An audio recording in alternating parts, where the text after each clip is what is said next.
ನಮಸ್ಕಾರ ವೀಕ್ಷಕರೇ, ಬೆಂಗಳೂರು ಬಸ್ಗೆ ಸ್ವಾಗತ. ನಾನು ಭಾವನಾ ನಾಗಯ್ಯ. ನಾನು ಇವತ್ತು ನನ್ನ ಜೊತೆ ಕೂತಿರೋ ಗಣ್ಯ ಅತಿಥಿ ಬಗ್ಗೆ ಮಾತನಾಡಬೇಕು ಅಂದರೆ ನನಗೊಂಥರ ಫ್ಯಾನ್ ಮೂಮೆಂಟ್ ಇದು. ಯಾಕೆಂದರೆ ನಾವೆಲ್ಲ ಸಿನಿಮಾ ನೋಡೋವಾಗ ಅವರನ್ನು ಬೆಕ್ಕಸ ಬೆರಗಿನಿಂದ ನೋಡ್ತಾ ಇದ್ವಿ. ಅವರ ಆ್ಯಕ್ಟಿಂಗ್ ಬಗ್ಗೆ ನೋಡ್ತಾ ನೋಡ್ತಾ ಅವರು ಈ ಶೇಡ್ನಲ್ಲೂ ಅದ್ಭುತವಾಗಿ ಆ್ಯಕ್ಟಿಂಗ್ ಮಾಡ್ತಾರೆ, ಈ ಶೇಡ್ನಲ್ಲೂ ಅದ್ಭುತವಾಗಿ ಮಾಡ್ತಾರೆ. ಅದರ ಜೊತೆಗೆ ಬರೀ ಅವರ ಧ್ವನಿನೇ ಆ್ಯಕ್ಟಿಂಗ್ ಮಾಡುತ್ತೆ ಅನ್ನೋದನ್ನು ಕೂಡ ನಮಗೆ ತೋರಿಸಿಕೊಟ್ಟವರು. ನಾನು ಬೇರೆ ಜಾಸ್ತಿ ಏನೂ ಹೇಳೋದಿಲ್ಲ. ನಮ್ಮ ಸ್ಯಾಂಡಲ್ವುಡ್ನ ಬೆಳದಿಂಗಳ ಬಾಲೆ ಇವತ್ತು ನಮ್ಮ ಜೊತೆ ಇದ್ದಾರೆ. ಸುಮನ್ ನಗರ್ಕರ್ ಮೇಡಮ್. ನಮಸ್ಕಾರ, ಕಾರ್ಯಕ್ರಮಕ್ಕೆ ಸ್ವಾಗತ. ಹೇಗಿದ್ದೀರಾ?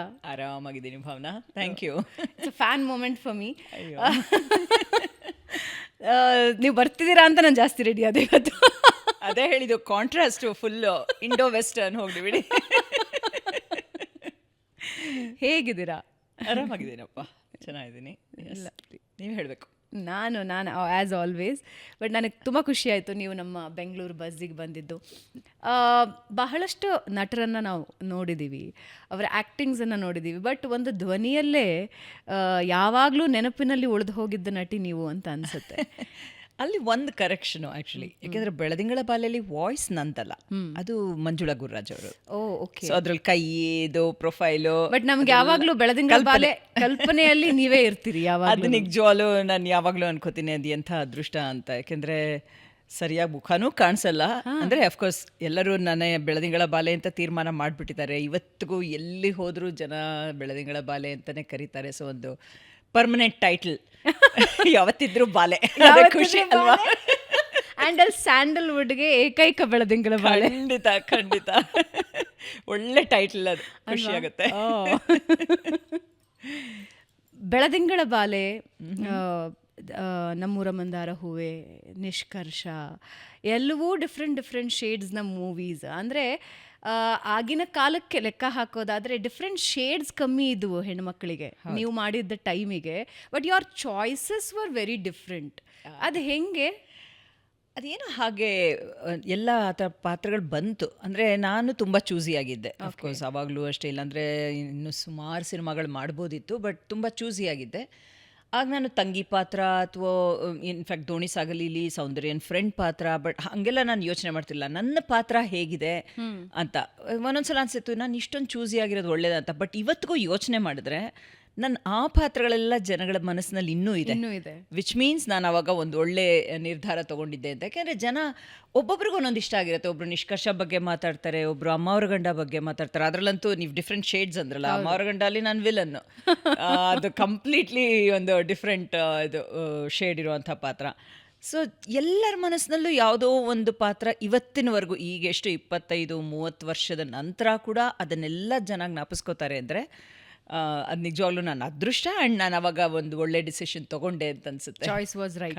ಖಂಡಿತ ಅಂದರೆ ನನ್ನ ಅದೃಷ್ಟನೂ ಹಾಗಿತ್ತು. ಅಂಥ ಪಾತ್ರಗಳೇ ಬಂತು. ಎಲ್ಲ ಚಿತ್ರಗಳು ವಿಭಿನ್ನವಾಗಿತ್ತು. ಇನ್ಫ್ಯಾಕ್ಟ್ ಮುಂಗಾರಿನ ಮಿಂಚುಲಂತೂ ಫಸ್ಟ್ ಒಂದು 45 ಮಿನಿಟ್ಸ್ ಅಷ್ಟೇ ಬರೋದು ನನ್ನ ಪಾತ್ರ.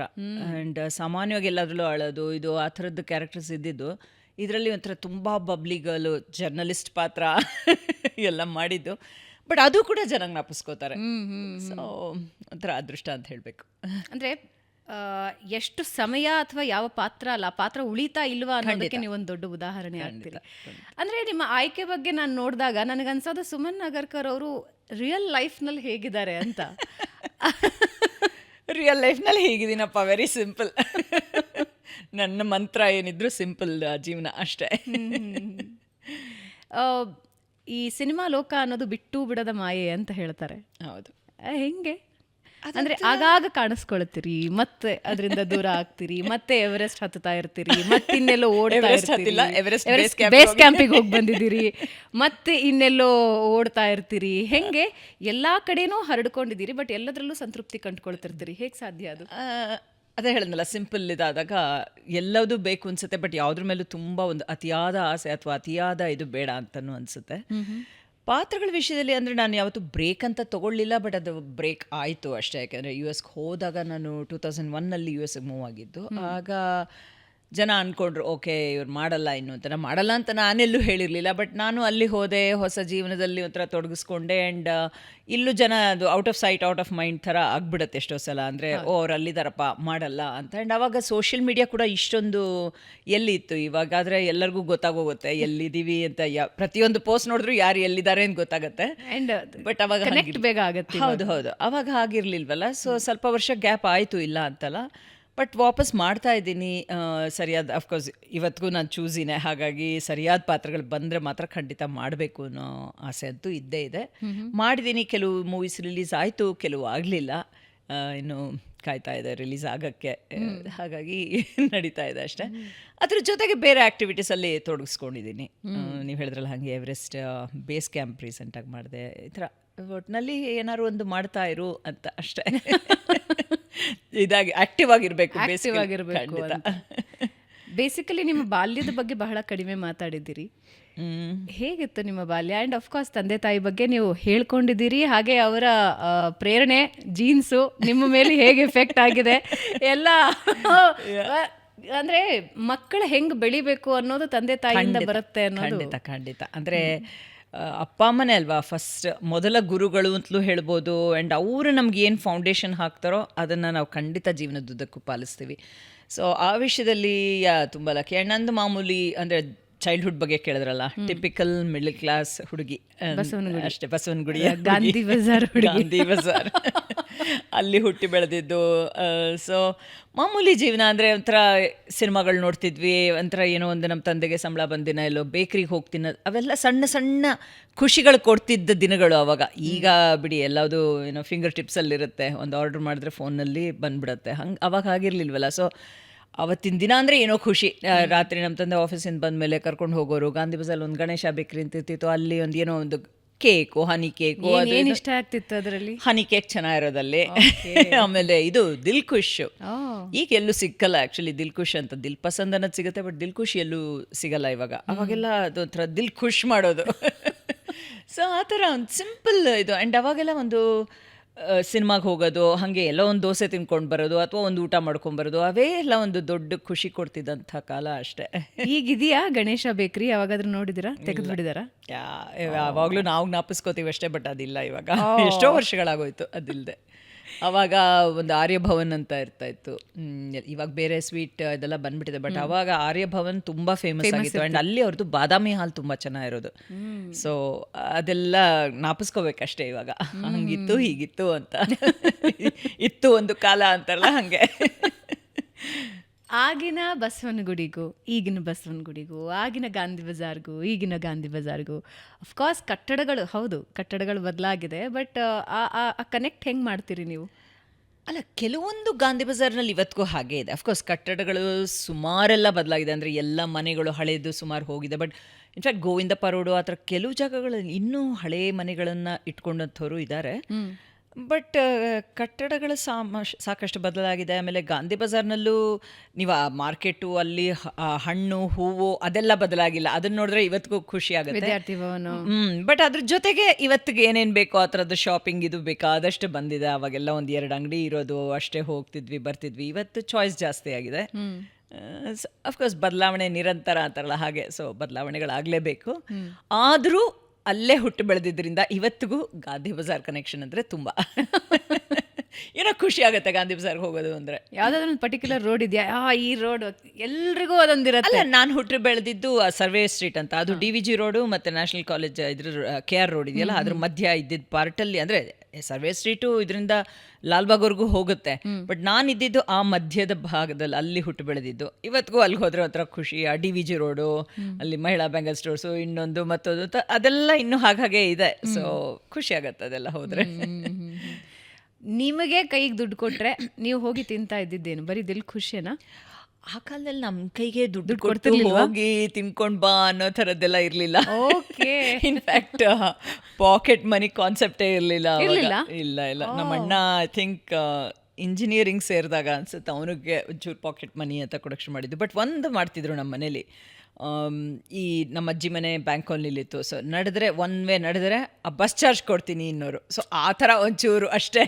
ಅದು ಬಿಟ್ಟರೆ ಇವಾಗಿನ ಥರ ಪಾಕೆಟ್ ಮನಿ ಅದೆಲ್ಲ ಕಾನ್ಸೆಪ್ಟೇ ಇರಲಿಲ್ಲ. ಒಟ್ಟಿಗೆ ಹೋಗ್ತಾ ಇದ್ವಿ, ಸಿನಿಮಾಗಳಿಗೂ ಒಟ್ಟಿಗೆ ಹೋಗ್ತಿದ್ವಿ. ಎಲ್ಲಿ ತಿನ್ನಬೇಕು ಅಂದರೆ ಕರ್ಕೊಂಡು ಹೋಗೋರು ಅಪ್ಪ ಅಮ್ಮನೆ. ಸೊ ಬೇರೆ ಏನು ಯೋಚನೆನೂ ಇಲ್ಲ. ಆ್ಯಂಡ್ ಇವಾಗಿನ ಥರ ಎಕ್ಸ್ಪೋಜರ್ ಇಲ್ಲ ಅಲ್ವಾ. ಇವತ್ತು ಟಿ ವಿ ನೋಡ್ತೀವಿ, ಇದ್ರನ್ನ ನೋಡ್ತೀವಿ, ಇಂಟರ್ನೆಟಲ್ಲಿ ನೋಡ್ತೀವಿ. ಸೊ ಆಪ್ಷನ್ಸ್ ಎಲ್ಲ ಎಷ್ಟೊಂದಿದೆ ಅಂತ. ಅವಾಗ ಏನಿತ್ತು ಆ ಥರ ಆಪ್ಷನ್ಸು ಇಲ್ಲ.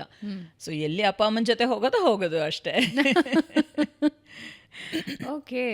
ಸೊ ನಡೆದ್ರೆ ನಿಮಗೆ ಏನಾದರೂ ಇದು ಬೆನಿಫಿಟ್ ಸಿಗ್ತಾ ಇತ್ತು? ಯಪ್ಪ, ನಾನು ಈ ನಡೆಯೋದ್ರ ಬಗ್ಗೆ ಯಾಕೆ ಹೇಳ್ತಿದ್ದೀನಿ ಅಂದರೆ, ಸುಮನ್ ಅವರಾಗಲಿ, ಅವರ ಹಸ್ಬೆಂಡ್ ಆಗಲಿ, ಅವರ ಅಮ್ಮ ಆಗಲಿ, ಅವರ ಅಪ್ಪ ಆಗಲಿ, ನಡಿಗೆ ಇನ್ನೊಂದು ಹೆಸರು.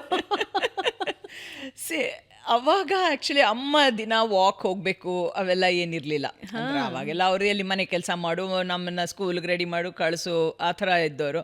ಬಟ್ ನಮ್ಮ ತಂದೆ ಕೆಲವು ಸಲ ಅಂದರೆ ಐ ಥಿಂಕ್ ಸೈಕಲ್ ತೊಗೊಳಕ್ಕೆ ಮುಂಚೆ ಅಂತೂ ನಡ್ಕೊಂಡೇ ಹೋಗೋರು. ವಿಧಾನಸೌಧದಲ್ಲಿ ಕೆಲಸ ಮಾಡ್ತಿದ್ದು. ಸೊ ಗಾಂಧಿ ಬಜಾರಿಂದ ಅಲ್ಲಿಗೆ ನಡೆಯೋರು, ಆಮೇಲೆ ಸೈಕಲಲ್ಲಿ ಹೋಗೋರು.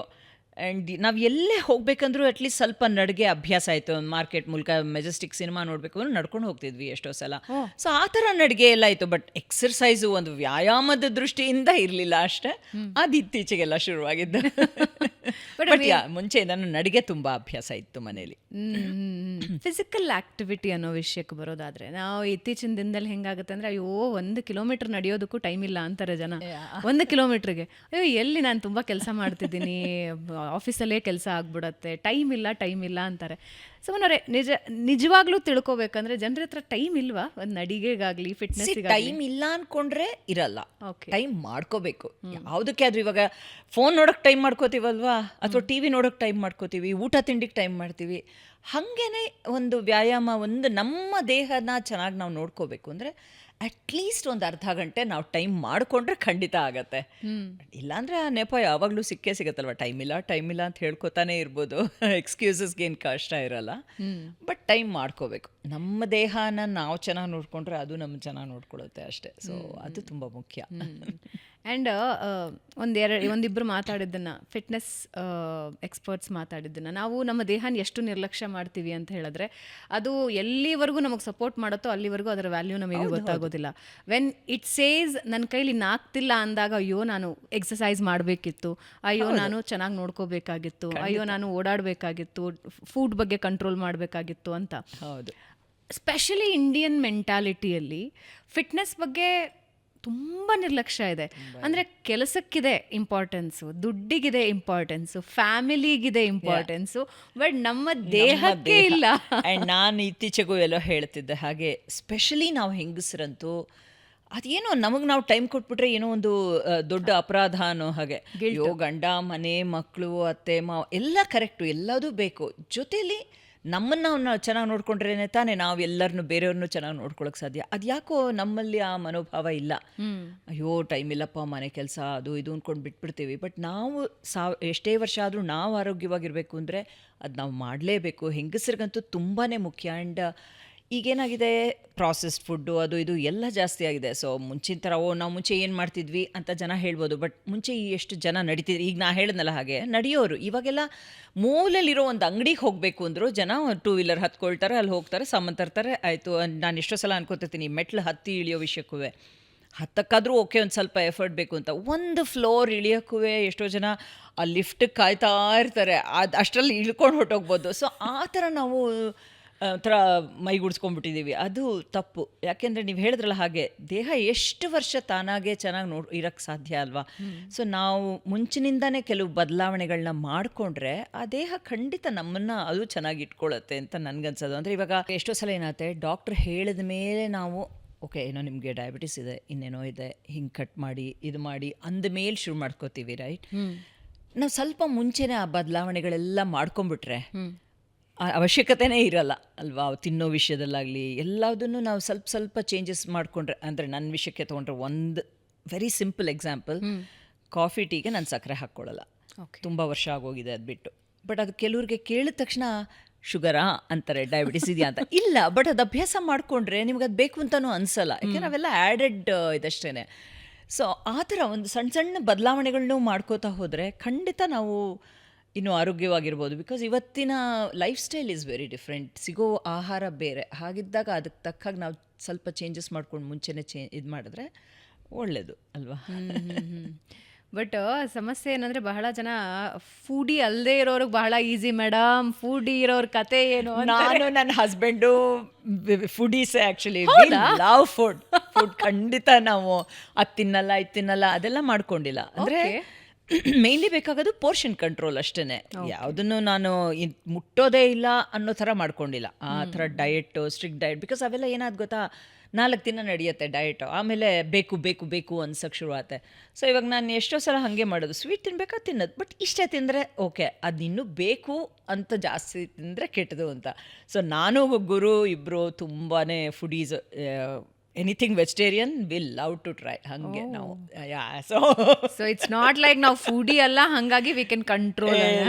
ಅಯ್ಯೋ ನಾವು ಮಹಾನ್ ಫುಡೀಸ್.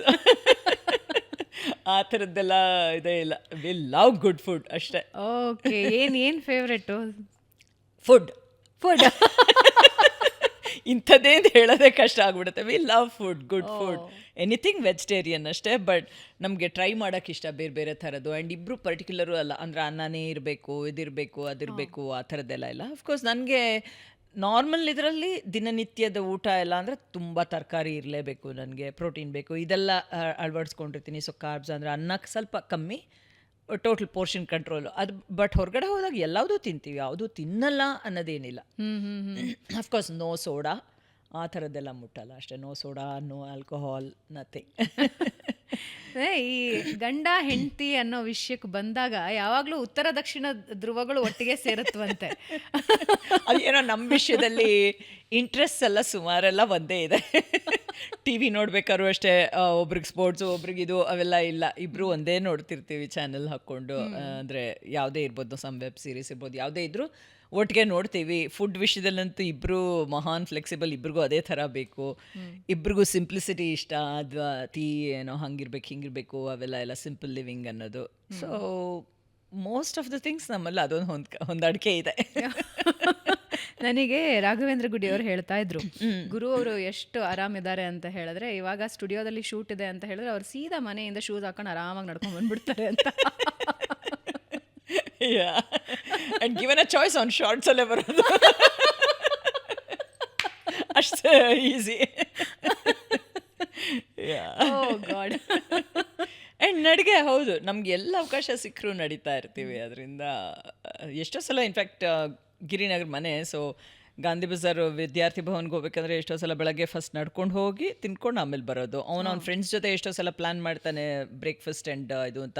ಸೊ ಅದಕ್ಕೆ ಮುಂಚೆ ಲಾಲ್ಬಾಗ್ ಹೋಗಿ ಒಂದಿಷ್ಟು ವಾಕ್ ಮಾಡೇ ಆಮೇಲೆ ಹೋಗಿ ದೋಸೆ ತಿನ್ಕೊಂಡು ಬರೋದು. ಹಾಗೆ ನನಗೆ ಒಂದು ಸೀನ್ ನೆನಪಾಗ್ತದೆ ಒಂದು ಕಾರ್ಯಕ್ರಮದ್ದು. ಅಭಿಷೇಕ್ ಮತ್ತು ರಿತೇಶ್ ದೇಶ್ಮುಖ್ ಹೇಳ್ತಾ ಇರ್ತಾರೆ ಅಕ್ಷಯ್ ಕುಮಾರ್ ಬಗ್ಗೆ. ಸೊ ಅವರು ಫುಲ್ ದಿನ ಪೂರ್ತಿ ಶೂಟ್ ಮಾಡಿ ಆದಮೇಲೆ ಸೈಕ್ಲಿಂಗಲ್ಲಿ ವಾಪಸ್ ನಮ್ಮ ಜಾಗಕ್ಕೆ ಹೋಗೋಣ, 30-40 ಕಿಲೋಮೀಟರ್, ಸೈಕಲ್ ಇಲ್ಲ ಅಂದ್ರೆ ನಡ್ಕೊಂಡು ಹೋಗೋಣ ಅನ್ನೋ ಥರ ಮಾತಾಡ್ತಾರೆ. ಓಕೆ, ತುಂಬ ನಡ್ಕೊಂಡು ಹೋಗಿದ್ದೀವಿ, ಬರ್ತಾ ಇದ್ದಂಗೆ ಸ್ವಿಮ್ಮಿಂಗ್ ಹೋಗೋಣ ಅಂತ. ಅದಾದಮೇಲೆ ಬಟರ್ ಚಿಕನ್ನೋ ಇನ್ನೇನೋ ಸಿಗುತ್ತೆ ಅಂತ ಹೇಳಿದ್ರೆ ಇಲ್ಲ, ಎಲ್ಲ ಬಾಯ್ಲ್ಡ್ ವೆಜಿಟೇಬಲ್ಸ್ ಅದು ಇದು ಅಂತ. ನಾನು ಯಾಕೆ ಪ್ರಶ್ನೆ ತಗೊಂಡೆ ಅಂದರೆ, ನಿಮ್ಮ ಸ್ನೇಹಿತರು ಯಾವಾಗಾದ್ರೂ ಹಿಂಗೆ ಇದು ಮಾಡ್ತಾರಾ, ರೇಗ್ಸೋದಿದೆಯಾ ವಾಕಿಂಗ್ ಬಗ್ಗೆ? ಓ ಮೈ ಗಾಡ್, ಇವರಿಬ್ರು ಎಷ್ಟು ವಾಕ್ ಮಾಡ್ತಾರೆ ಅಲ್ಲ, ಅದು ಹೇಳ್ತಿರ್ತಾರೆ. ಕ್ರೇಜಿ ಅನ್ನೋರು ಇರ್ತಾರೆ, ಕೆಲವರು ಇನ್ನು ನಮಗಿಂತ ಜಾಸ್ತಿ ಮಾಡೋರು ಇರ್ತಾರೆ. ಅವ್ರು ನೋಡಿದ್ರೆ ನಾವೇ ಮಾಡ್ತಿಲ್ವಲ್ಲ ಅನ್ಸುತ್ತೆ. ಸೊ ಇಲ್ಲ, ಫ್ರೆಂಡ್ಸ್ ಆ ಥರ ಜನರಲಿ ಏನು ರೇಗ್ಸಲ್ಲ. ಬಟ್ ಹೇಳ್ತಾರೆ ಅಫ್ಕೋರ್ಸ್, ಎಲ್ಲಿ ಬೇಕಾದ್ರೂ ನಡ್ಕೊಂಡು ಹೊರಟ್ಬಿಡ್ತಾರೆ ಅಂತ ಅಷ್ಟೇ. ನಾನು ಮನೆ ಹತ್ರ ಅದಕ್ಕೆ ಸಲೀಸಾಗಿ ನಡ್ಕೊಂಡು ಓಡಾಡ್ಕೊಂಡು ಆರಾಮಾಗಿರ್ತೀನಿ. ಏನು ಸಾಮಾನು ತರಬೇಕಂದ್ರೆ ಅಲ್ಲಿ ಪಕ್ಕದಲ್ಲಿ ಹೋಗಿ ತಂದ್ಬಿಡೋದು ಎಲ್ಲ. ಲವ್ಲಿ. ಸಿನಿಮಾ ವಿಷಯಕ್ಕೆ ಬರೋದಾದರೆ, ಆಗಿನ ಸಿನಿಮಾಸಿಗೂ ಈಗಿನ ಸಿನಿಮಾಸಿಗೂ ಏನು ವ್ಯತ್ಯಾಸ ಅನಿಸುತ್ತೆ? ಸಿನಿಮಾಗಳು ಅಂದರೆ ಈಗ ನಾನು ಆ ವಿಷಯದಲ್ಲಿ ಒಂಥರ ಲಕ್ಕಿ ಅಂತಲೂ ಅನ್ಬೋದು. ಈ 2 ಥರದ್ದು ನೋಡಿದೆ. ಅಂದರೆ ಆವಾಗ ರೀಲು ಅದನ್ನು ಇದು ಮಾಡಿ ಎಷ್ಟು ಕಷ್ಟ ಇರ್ತಿತ್ತು. ಈಗ ಡಿಜಿಟಲ್ಲು, ಆ 2 ಯುಗನೂ ನೋಡ್ದಂಥೋಳು, ಆ ಟ್ರಾನ್ಸಿಷನ್ನು ಎಲ್ಲ. ಆಗ ಅಫ್ಕೋರ್ಸ್ ಕಥೆಗೆ ತುಂಬಾ ಒಂದು ಪ್ರಾಮುಖ್ಯತೆ ಇರ್ತಿತ್ತು. ಆಮೇಲೆ ಮೇನ್ಲಿ ನಾನು ಅಬ್ಸರ್ವ್ ಮಾಡಿರೋದು, ಅವಾಗೆಲ್ಲ ಒಂದು ಸೆಟ್ ಸ್ಕೆಡ್ಯೂಲ್ ಇರೋದು. ಅಂದರೆ ಡೈರೆಕ್ಟ್ರೂ ಎಲ್ಲಿ ನಾವಿವಾಗೆಲ್ಲ ಅಂದರೆ ಆ್ಯಕ್ಟ್ ಮಾಡಿದ ತಕ್ಷಣ ಹೋಗಿ ಮಾನಿಟ್ರಲ್ಲಿ ನೋಡ್ಬೋದು. ಆವಾಗ ಅದಕ್ಕೆಲ್ಲ ಅವಕಾಶ ಇರಲಿಲ್ಲ. ಎಲ್ಲಿ ಕ್ಯಾಮ್ರಾಮನ್ ಏನು ನೋಡ್ತಾರೋ ಅವರು ಕ್ಯಾಮ್ರಾ ಕಣ್ಣು ಮೂಲಕ ಅದೇ ಡಿಸಿಷನು. ಡೈರೆಕ್ಟ್ರು ಹೇಗೆ ಆ್ಯಕ್ಟ್ ಮಾಡ್ತಿದ್ದೀವಿ ನೋಡ್ತಿದ್ರು, ಬಟ್ ಕ್ಯಾಮ್ರಲ್ಲಿ ಹೇಗೆ ಕಾಣುತ್ತೆ ಅನ್ನೋದನ್ನ ಕ್ಯಾಮ್ರಾಮನ್ ಏನು ಹೇಳ್ತಾರೋ ಅದನ್ನು ಒಪ್ಕೋತಿದ್ರು. ಯಾಕೆಂದರೆ ಅವಾಗೆಲ್ಲ ಮಾನಿಟರ್ಸ್ ಇರ್ತಿರಲಿಲ್ಲ, ರೀಲ್ ಅಲ್ವಾ. ಇವತ್ತಿನ ಇದರಲ್ಲಿ ನನಗೆ ಅದೊಂದು ಕೆಲವು ಸಲ ಅನ್ನಿಸ್ತಾ ಇರುತ್ತೆ, ಅಂದರೆ ತುಂಬ ಟೈಮ್ ವೇಸ್ಟ್ ಆಗುತ್ತೆ ಎಷ್ಟೋ ಸಲ ಸಿನಿಮಾಗಳಲ್ಲಿ ಅಂತ, ಅಂದರೆ ಶೂಟಿಂಗ್ನಲ್ಲಿ. ಬಿಕಾಸ್ ಎಲ್ಲರೂ ಮಾಡ್ತಾರೆ, ತಕ್ಷಣ ಹೋಗ್ತಾರೆ, ಮಾನಿಟ್ರಲ್ಲಿ ನೋಡ್ತಾರೆ, ಮತ್ತೆ ಸರಿ ಇಲ್ಲ ಮತ್ತೆ ಇನ್ನೊಂದು ಸಲ ಮಾಡು, ಆಮೇಲೆ ಈ ಆ್ಯಂಗಲಿಂದನೂ ತೊಗೊಳ್ಳೋಣ, ಈ ಕಡೆಯಿಂದನೂ ತೊಗೊಳ್ಳೋಣ, ಅಂದರೆ ಆಪ್ಷನ್ ಇದೆ ಹಾಗೆ. ಆವಾಗ ಒಂಥರ we had to be very careful. ಒಂದು 4 ರಿಹರ್ಸಲ್ ಮಾಡಿದ್ರು ಪರಲ್ಲ, ಆದಷ್ಟು ಒಂದು ಟೇಕಲ್ಲಿ ಮುಗಿಸೋ ಹಾಗೆ, ಯಾಕೆಂದರೆ ಫಿಲ್ಮ್ ರೀಲ್ ತುಂಬ ಎಕ್ಸ್ಪೆನ್ಸಿವ್ ಇರ್ತಿತ್ತು ಅಂತ. ಸೊ ಆ ಥರದ್ದು ಸಾಕಷ್ಟು ಡಿಫ್ರೆನ್ಸ್ ಇದೆ. ಬಟ್ ಐ ಥಿಂಕ್ ಆ್ಯಕ್ಟಿಂಗ್ ವಿಷಯಕ್ಕೆ ಬಂದರೆ ಸ್ವಲ್ಪ ನ್ಯಾಚುರಲ್ ಆ್ಯಕ್ಟಿಂಗ್ ಇವಾಗ ಜಾಸ್ತಿ ಅನಿಸುತ್ತೆ. ಅಂದರೆ ತೀರಾ ಹಳೆ ಸಿನಿಮಾಗಳು ನೀವು ನೋಡಿದ್ರೆ ಇವತ್ತಿಗೆ ನಾ ಮಾಡ್ತಿದ್ದ ಕಾಲ ಇನ್ನೂ ತುಂಬ ಹಿಂದೆ ಬ್ಲ್ಯಾಕ್ ಆ್ಯಂಡ್ ವೈಟು ಅಥವಾ ಅದಕ್ಕಿಂತ ಸ್ವಲ್ಪ ಕಲರ್ ಶುರು ಆದಾಗಿನ ಆ್ಯಕ್ಟಿಂಗ್ ಹೇಗಿರ್ತಿತ್ತೋ ಅದಕ್ಕೂ ಇವತ್ತಿಗೂ ಮೇಕಪ್ ಆಗಲಿ ಅವೆಲ್ಲ ಸ್ವಲ್ಪ ನ್ಯಾಚುರಲ್ ಆಗಿದೆ. ಬಟ್ ಹಾಗೆ ಎಲ್ಲ ಚೇಂಜಸ್ ಇದ್ದೇ ಇರುತ್ತೆ. ಕಥೆಗಳಿಗೆ ಐ ಥಿಂಕ್ ನನಗೆ ಅನ್ಸೋದು ಇನ್ನೂ ಒಂಚೂರು ಅವಾಗೆಲ್ಲ ನಮ್ಮ ಕನ್ನಡದಲ್ಲೇ ಎಷ್ಟೊಂದು ಕಾದಂಬರಿ ಆಧಾರಿತ ಸಿನಿಮಾಗಳು ಬರ್ತಿತ್ತು. ಇವಾಗ ಅವೆಲ್ಲ ಆಲ್ಮೋಸ್ಟ್ ಇಲ್ಲವೇ ಇಲ್ಲ ಅಂತ ಹೇಳ್ಬೋದು. ಯಾವುದೋ ಒಂದು ಫಾರ್ಮುಲಾ ಇಟ್ಕೊಂಡು ಅಷ್ಟೇ ಮಾಡ್ತಿರ್ತೀವಿ ಅಂತಾರೆ. ಸೊ ಅದೊಂಚೂರು ಬದಲಾವಣೆಗಳಾದರೆ ಚೆನ್ನಾಗಿರುತ್ತೆ. ಬಟ್ ಮೇಯ್ನ್ಲಿ ಇವಾಗ ಬದಲಾವಣೆ ಆಗಿರೋದು ನೋಡೋ ಜನಗಳು ಕೂಡ. ಅಂದರೆ ಎಲ್ಲಿ ಸಿನಿಮಾಗಳು ಬರೋರೇ ಕಮ್ಮಿ ಆಗಿಬಿಟ್ಟಿದ್ದಾರೆ. ಇವತ್ತು ಕೈಯಲ್ಲಿರುತ್ತಲ್ಲ ಫೋನು, ಸೊ ಅದರಲ್ಲೆಲ್ಲ ಇಡೀ ಪ್ರಪಂಚದ ಎಲ್ಲ ಇದು ಸಿಗುತ್ತೆ, ಕಾಂಟೆಂಟು ಕೂಡ. ಹಾಗಿದ್ದಾಗ ಥಿಯೇಟ್ರಿಗೆ ಬರೋರು ಕಮ್ಮಿ ಆಗಿದ್ದಾರೆ. ಸೊ ಅವ್ರನ್ನ ಥಿಯೇಟ್ರಿಗೆ ಕರ್ಕೊಂಡು ಬರೋದು ಒಂದು ಚಾಲೆಂಜು, ಕರ್ಕೊಂಬರೋದಾದರೆ ಹೇಗೆ ಅನ್ನೋದೊಂದು ಚಾಲೆಂಜ್ ಇವತ್ತಿನ ಚಿತ್ರರಂಗ ಖಂಡಿತ ಇದೆ. ಬಟ್ OTT ಪ್ಲ್ಯಾಟ್ಫಾರ್ಮ್ ಬಗ್ಗೆ ಏನು ಹೇಳ್ತೀರಾ? ಅಂದರೆ ಇವಾಗ everybody is into OTT, ನೀವು ಯಾವ ಲ್ಯಾಂಗ್ವೇಜಸ್ಸಿಗೆ ಹೋದ್ರೂ. ಬಟ್ ಅದರಲ್ಲಿ ಕನ್ನಡದ ಗ್ರಿಪ್ಪು ತುಂಬ ವೀಕ್ ಇದೆ. ಲೂಸಿಂಗ್ ಇಟ್ ಐ ಥಿಂಕ್ ಅದು ಎರಡು ಕಡೆಯಿಂದನೂ ಇದೆ. ಅಂದರೆ ನಮ್ಮ ಒಂದು ಕ್ವಾಲಿಟಿ ಆಫ್ ಕಾಂಟೆಂಟು ಇದೆಯೋ ಇಲ್ವೋ ನನಗೆ ಗೊತ್ತಿಲ್ಲ. ಬಟ್ ಕೆಲವು ಸಲ ಬೇರೆ ಭಾಷೆಗಳದ್ದು ನೋಡಿದಾಗಲೂ ಏನು ಈ ಥರ ನಮ್ಮಲ್ಲಿ ಮಾಡೋಕ್ಕೆ ಸಾಧ್ಯ ಇಲ್ವಾ ಅಂತಲೂ ಅನಿಸುತ್ತೆ. ಜೊತೆಗೆ ಜನಗಳು ಅದು ಮುಂಚೆಯಿಂದನೂ, ನಾನು ಮೊನ್ನೆಯಲ್ಲೂ ಹೇಳ್ತಿದ್ದ ಹಾಗೆ, ನಾವು ಕನ್ನಡಿಗರು ಒಂದು ಸ್ವಲ್ಪ ನಿರಾಭಿಮಾನಿಗಳು. ನಮ್ಮ ಭಾಷೆ ಬಗ್ಗೆ ಬಿಟ್ಟು ಬೇರೆ ಎಲ್ಲ ನಾವು ನೋಡ್ತೀವಿ. ಇವತ್ತು ಬೇರೆ ಎಲ್ಲ ಭಾಷೆ ಸಿನಿಮಾಗಳನ್ನೂ ನಾವು ಹೋಗಿ ನೋಡ್ತೀವಿ. ಅದೇ ನಮ್ಮ ಕನ್ನಡ ಸಿನಿಮಾಗಳನ್ನ ಬೇರೆ ಭಾಷೆಯವರು ಎಷ್ಟು ಬಂದು ನೋಡ್ತಾರೆ? ನೋಡಲ್ಲ. ಇಲ್ಲಾಗಿರ್ಬೋದು, ನಾ US ಅಲ್ಲೂ ನೋಡ್ತೀನಲ್ಲ, ಯಾವುದೋ ತೆಲುಗು ತಮಿಳು ಸಿನಿಮಾ ರಿಲೀಸ್ ಆದರೆ ಜನ ನಮ್ಮ ಕನ್ನಡದವ್ರು ಕೂಡ ನೋಡಬೇಕು, ಇವತ್ತು ಅವ್ರ ಸಿನಿಮಾ ರಿಲೀಸ್ ಆಗಿದೆ, ಇವ್ರ ಸಿನಿಮಾ ರಿಲೀಸ್ ಆಗಿದೆ ಅಂತ ಆ ಒಂದು ಎಕ್ಸೈಟ್ಮೆಂಟು ನಮ್ಮ ಕನ್ನಡ ಸಿನಿಮಾಗಳಿಗಿರಲ್ಲ. ಅಂದರೆ ಎಲ್ಲೋ ಒಂದು ಕಡೆ ಅಯ್ಯೋ ನಮ್ಮ ಕನ್ನಡ ಅನ್ನೋ ಒಂದು ತಾತ್ಸಾರ ಮನೋಭಾವನೆ ನಮ್ಮ ಆಡಿಯನ್ಸಲ್ಲೂ ಇದೆ. ಅದಕ್ಕೆ ತಕ್ಕ ಹಾಗೆ ನಾವು ಏನೋ ಒಂದು ಕ್ವಾಲಿಟಿ ಇದು ಸಮಥಿಂಗ್ ಡಿಫ್ರೆಂಟ್ ಮಾಡೋಕ್ಕೆ ನಮ್ಮಲ್ಲೂ ಆಗ್ತಿಲ್ವೋ ಏನೋ ಗೊತ್ತಾಗ್ತಿಲ್ಲ. ಸೊ ಎಲ್ಲೂ ಕನ್ನಡ ಕಾಂಟೆಂಟ್ ತುಂಬ ಕಮ್ಮಿ ಇದೆ OTTಲಿ. ಅದು ತುಂಬ ಬೇಜಾರಾಗುತ್ತೆ. ಯಾವ್ಯಾವ ಭಾಷೆ ಎಲ್ಲ ನೋಡ್ತೀವಿ, ನಮ್ಮದು ಯಾಕಿಲ್ಲ ಅಂತ ಬೇಜಾರಾಗುತ್ತೆ. ಆ್ಯಂಡ್ ಈ ಡಬ್ಬಿಂಗ್ ವಿಷಯಕ್ಕೆ ಬರೋದಾದರೆ, ಬೇರೆ ಲ್ಯಾಂಗ್ವೇಜ್ನ ಡಬ್ಬಿಂಗ್ ಸಿನಿಮಾಗಳು ಕನ್ನಡದ OTTಯಲ್ಲಿ ನೋಡೋಕೆ ಸಿಗ್ತಾ ಇದೆ. ಹೌದು. ಬಟ್ ಕನ್ನಡದ ರಿಯಲ್ ಕಾಂಟೆಂಟ್ ಸಿಗ್ತಿಲ್ಲ OTTಯಲ್ಲಿ, ಅಂದರೆ ವೆರಿ ಲೆಸ್. ಆ್ಯಂಡ್ ತುಂಬ ವರ್ಷ ನಮ್ಮಲ್ಲಿ ಡಬ್ಬಿಂಗ್ ಬೇಡ ಅಂತ ಅದು ಬಂದಾಗಿತ್ತಲ್ಲ, ಹಾಗೆ ಇರಬೇಕಿತ್ತು ಅಂತ ನನಗನ್ಸೋದು ಪರ್ಸ್ನಲಿ. ಯಾಕೆಂದರೆ ಡಬ್ಬಿಂಗ್ ಅಂದರೆ ಇನ್ನೊಂದು ರೀಜನ್ದು ಮಾತ್ರ ತೋರಿಸ್ತೀವಿ. ಇವತ್ತು ಅಫ್ಕೋರ್ಸ್ OTTಲಿ ಎಲ್ಲ ಲ್ಯಾಂಗ್ವೇಜು ಹಾಗೆ ಆಗ್ಬಿಡುತ್ತೆ ಡಬ್ಬು. ಬಟ್ ನಮ್ಮ ಕನ್ನಡ ಸಿನಿಮಾಗಳು ಆ್ಯಸ್ ಇಟ್ ಈಸ್ ಆಡಿಯನ್ಸ್ ಕಮ್ಮಿ ಇದ್ದಾಗ, ಅದು ಬೇರೆ ಭಾಷೆಯ ಸಿನಿಮಾಗಳಲ್ಲದೆ ಅದು ಕನ್ನಡಕ್ಕೆ ಡಬ್ಬಾಗಿರೋ ಸಿನಿಮಾಗಳ ಜೊತೆನೂ ನಾವು ಫುಲ್ಲು ಕಾಂಪೀಟ್ ಮಾಡಬೇಕಲ್ಲ, ಅದು ಕಷ್ಟ. ಆ್ಯಂಡ್ ನ್ಯಾಚುರಲ್ ಆಗೂ ಇರಲ್ಲ ಡಬ್ಬಿಂಗ್ದು ನೋಡಿದಾಗ, ಹೊಂದಕೆನೇ ಬರಲ್ಲ ಒಂಥರ ಮಾತಾಡೋದಕ್ಕೂ ಇದಕ್ಕೂ. ಸೊ ಅದು ಬೇಕಾಗಿರಲಿಲ್ಲ. ಬಟ್ ಇವತ್ತು ಕಾಲ ಚೇಂಜ್ ಆಗ್ತದೆ. ಸೊ ಯಾವುದನ್ನು ನಿಲ್ಸೋಕ್ಕೂ ಆಗಲ್ಲ, ಯಾರು ತಡೆ ಹಿಡಿಯೋಕ್ಕೂ ಆಗಲ್ಲ, ಅದ್ರ ಪಾಡಿಗದು ಹೋಗ್ತಾ ಇರತ್ತೆ. ಅದರಲ್ಲಿ ನಾವು ಹೇಗೆ ಮುಂದೆ ಬರೋಕ್ಕೆ ಸಾಧ್ಯ ಅನ್ನೋದೊಂದೇ ತುಂಬ ಬೇಜಾರಾಯ್ತು ಒಂದೊಂದ್ಸಲ ಅಂತೂ. ಯಾಕೆ ನಮ್ಮ ಕನ್ನಡ ಸಿನಿಮಾಗಳು ಥಿಯೇಟ್ರಿಗೆ ಯಾರೂ ಬರಲ್ವಲ್ಲ, ಯಾಕೆ ಹೀಗೆ ಅನ್ನೋದು. ಇಸ್ ಇಟ್ ಅವಕಾಶದ ಕೊರತೆ ಇದೆಯಾ, ಎಕ್ಸ್ಪೋಜರ್ನ ಕೊರತೆ ಇದೆಯಾ, ಕಾಂಟೆಂಟ್ ಕೊರತೆ ಇದೆಯಾ, ಸಬ್ಜೆಕ್ಟ್ ಕೊರತೆ ಇದೆಯಾ? ನಿಮ್ಗೇನು ಅನ್ಸುತ್ತೆ? ಮಿಕ್ಸ್ ಆಫ್ ಎವ್ರಿಥಿಂಗ್ ಅನ್ಸುತ್ತೆ. ಆ್ಯಂಡ್ ನಾ ಹೇಳ್ದಂಗೆ ನಾವು ಎಲ್ಲರೂ ನೋಡೋ ಒಂದು ಮನೋಭಾವನೆಯೂ ಇಲ್ಲದೆ ಇರೋದ್ರಿಂದಲೇ ಪ್ರಾಬ್ಲಮ್. ಏನೋ ಮುಂಚೆಯಿಂದನೂ ಅದು ಸ್ವಲ್ಪ ಇತ್ತು, ಅಯ್ಯೋ ಕನ್ನಡ ಸಿನಿಮಾನ ನಾವೆಲ್ಲಿ ನೋಡ್ತೀವಿ ಅನ್ನೋ ಥರ. ಅದು ಈಗ ಜಾಸ್ತಿ ಆಗಿದೆ. ಆ್ಯಂಡ್ ಕೆಲವು ಸಲ ಆಡಿಯನ್ಸ್ದು ತಪ್ಪು ಅನ್ನೋಕ್ಕೆ ಹೋಗಲ್ಲ. ಯಾಕೆಂದರೆ ನಾ ಹೇಳ್ದಂಗೆ ವರ್ಲ್ಡ್ ಕಾಂಟೆಂಟು ಇದೆ. ಯಾವುದೋ ಒಂದು ಕೊರಿಯನ್ ಡ್ರಾಮಾನು ನೋಡ್ಬೋದು, ಇನ್ಯಾವುದೋ ಪ್ರಪಂಚದ ಬೇರೆ ಯಾವುದೋ ಸ್ಪ್ಯಾನಿಷ್ ನೋಡ್ಬೋದು, ಇನ್ನೊಂದು ನೋಡ್ಬೋದು. ಹಾಗಿದ್ದಾಗ ಅದಕ್ಕೆ ಮ್ಯಾಚ್ ಆಗೋ ಹಾಗೆ ನಾವು ಮಾಡಬೇಕಾಗಿದೆ. ಸೊ ನಾವು ಕೂಡ ನಮ್ಮ ಆ ಒಂದು ಔಟ್ಸೈಡ್ ದ ಬಾಕ್ಸ್ ಅಂತ ಹೇಳ್ತೀವಲ್ಲ, ಹಾಗೆ ಇದನ್ನು ಬಿಟ್ಟು ಬೇರೆ ಯೋಚನೆ ಮಾಡಿದಾಗ ಐ ಥಿಂಕ್ ಸ್ವಲ್ಪ ಎಲ್ಲೋ ಚೇಂಜಸ್ ಆಗ್ಬೋದು. ಇತ್ತೀಚೆಗೆ ಯಾವುದು ತುಂಬ ಇಷ್ಟಪಟ್ಟು ನೋಡಿದ್ದು ಅಥವಾ ನೋಡಿದ್ಮೇಲೆ ಬಹಳ ಇಷ್ಟ ಆಗಿದ್ದು? ಎನಿಥಿಂಗ್, ಶಾರ್ಟ್ ಫಿಲ್ಮ್ ಆಗಿರಲಿ ಅಥವಾ ಫಿಲ್ಮ್ ಆಗಿರಲಿ which you like? Film of course ಇತ್ತೀಚೆಗೆ ಅಂತ ನೋಡಿದಂದರೆ ಆಫ್ಕೋರ್ಸ್ ನಮ್ಮಲ್ಲಿ ಕನ್ನಡದಲ್ಲಿ ಕಾಂತಾರ ನೋಡಿದ್ದು, ಆಮೇಲೆ ದುರಂಧರ್ ಆಫ್ಕೋರ್ಸ್ ನೋಡಿದ್ವಿ. ಶಾರ್ಟ್ ಫಿಲ್ಮ್ಸು ಅದು ಇದು, ಐ ಮೀನ್ ವೆಬ್ ಸೀರೀಸ್ ತುಂಬ ನೋಡ್ತೀವಿ. ಅದು ಕೂಡ ಅದು ನೋಡ್ತಾ ಇರ್ತೀವಿ, ಎಷ್ಟು ನೋಡ್ತಾ ಇರ್ತೀವಿ ಅಂದರೆ ನೆಕ್ಸ್ಟ್ ಯಾವ್ದು ನೋಡಿದ್ವಿ ಅಂತ ಒಂದು ನಿಮಿಷ ಯೋಚನೆ ಆಗೋಗುತ್ತೆ. ಅಲ್ಲಿ ನಮ್ಮ ಕನ್ನಡ ಸಿನಿಮಾಗಳು ಯಾವ್ದಾದ್ರು ರಿಲೀಸ್ ಆದಾಗ ನೋಡ್ತೀವಿ, ಬಟ್ ಅಲ್ಲಿ ಅದು ಅವಕಾಶ ಕಮ್ಮಿ, ಹಾಗಾಗಿ ಜಾಸ್ತಿ ಇತ್ತೀಚೆಗೆ ನೋಡಿಲ್ಲ. ಈಗ ಯಾವುದಾದ್ರೂ ನೋಡ್ಬೇಕು, ಇಲ್ಲಿದ್ದಾಗ ನೋಡಬೇಕು ಅಷ್ಟೇ. ಹಳೆ ಸಿನಿಮಾಗಳು ನೋಡೋಕ್ಕಂತೂ ಖುಷಿ ಕೊಡೋದು. ಯಾವುದು ಭಾಳ ಮನಸ್ಸಿಗೆ ಹತ್ತಿರ ಇರೋ ಸಿನಿಮಾ ಹಳೇದು? ಆ ಥರ 1-2 ಹೇಳೋಕ್ಕೆ ಆಗಲ್ಲ. ಹಳೆ ಸಿನಿಮಾಗಳು ಸಾಮಾನ್ಯವಾಗಿ ಯಾವುದು ಎಷ್ಟು ಸಲ ನೋಡಿದ್ರೂ ಒಂಥರ ಚೆನ್ನಾಗಿರುತ್ತೆ, ಎಸ್ಪೆಷಲಿ ಹಾಡುಗಳು ಹಳೇದು ಚೆನ್ನಾಗಿರುತ್ತೆ. ಸೊ ಇಂಥದೇ ಅಂತ ಒಂದು ಹೇಳೋದು ಕಷ್ಟನೇ. ಬಟ್ ಹಳೇದು ಒಟ್ಟಿನಲ್ಲಿ 80s, ಅದಕ್ಕಿಂತ ಮುಂಚೆನೂ 80s 90s ಸಾಕಷ್ಟು ಸಿನಿಮಾಗಳು ನೋಡಿರುವಂಥದ್ದು. ಯಾವುದು ತುಂಬ ನೆನಪು ಯಾವಾಗಲೂ ಹಾಡೋ ಹಾಡು ಯಾವುದಾದ್ರೂ ಇದೆಯಾ? ಐ ಮೀನ್ ಗೀತಾದು ಜೊತೆಯಲ್ಲಿ ಆ ಥರ ಕೆಲವೆಲ್ಲ ನಗುವ ನಯನ, ಪಲ್ಲವಿ ಅನುಪಲ್ಲವಿದು, ಈ ಥರದ್ದೆಲ್ಲ ಮನಸ್ಸಿನಲ್ಲಿ ಹಾಗೆ ಉಳ್ಕೊಂಡ್ಬಿಟ್ಟಿರುತ್ತೆ. 1-2 ಸಾಲ ಹಾಡ್ಬೋದಾ?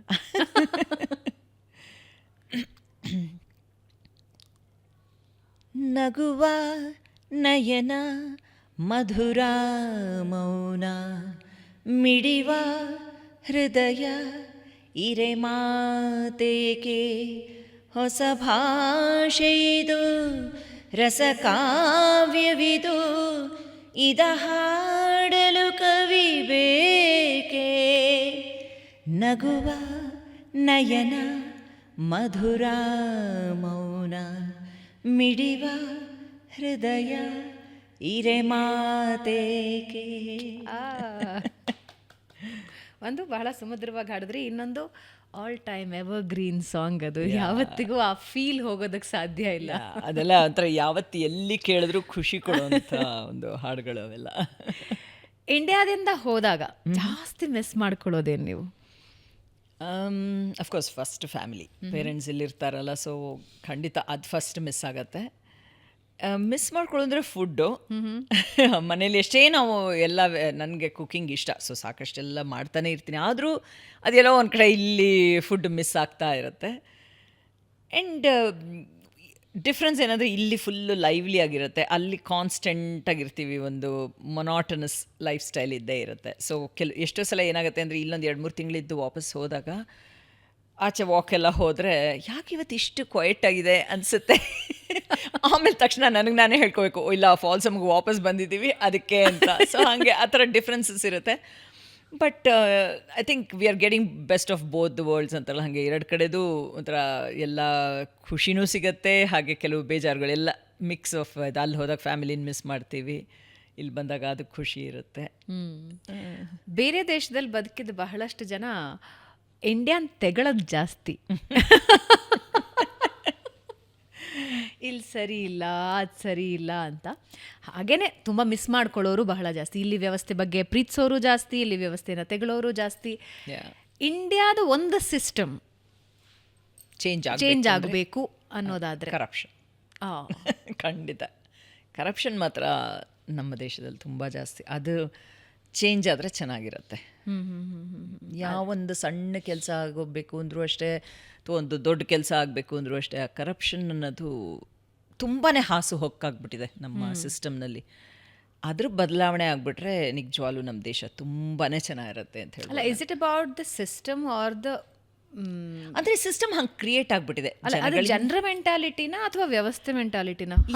ಎರಡರ ಮಿಕ್ಸುವೆ. ಅಂದರೆ ಇವಾಗ ಜನಕ್ಕೂ ಏನಾಗುತ್ತೆ, ಓಕೆ ನಂಗೆ ಈ ಕೆಲಸ ಆಗಬೇಕಪ್ಪ, ಇವತ್ತು ತಿನ್ಸಿದ್ರು ಸಾಕು, ಕೆಲಸ ಆದರೆ ಸರಿ ಅನ್ನೋದು ಜನಗಳು, ಬಿಕಾಸ್ ಆಪ್ಷನ್ ಇರಲ್ಲ ಅವ್ರಿಗೂ, ಸೊ ಅವರು ಅದನ್ನ ಮಾಡ್ತಾರೆ.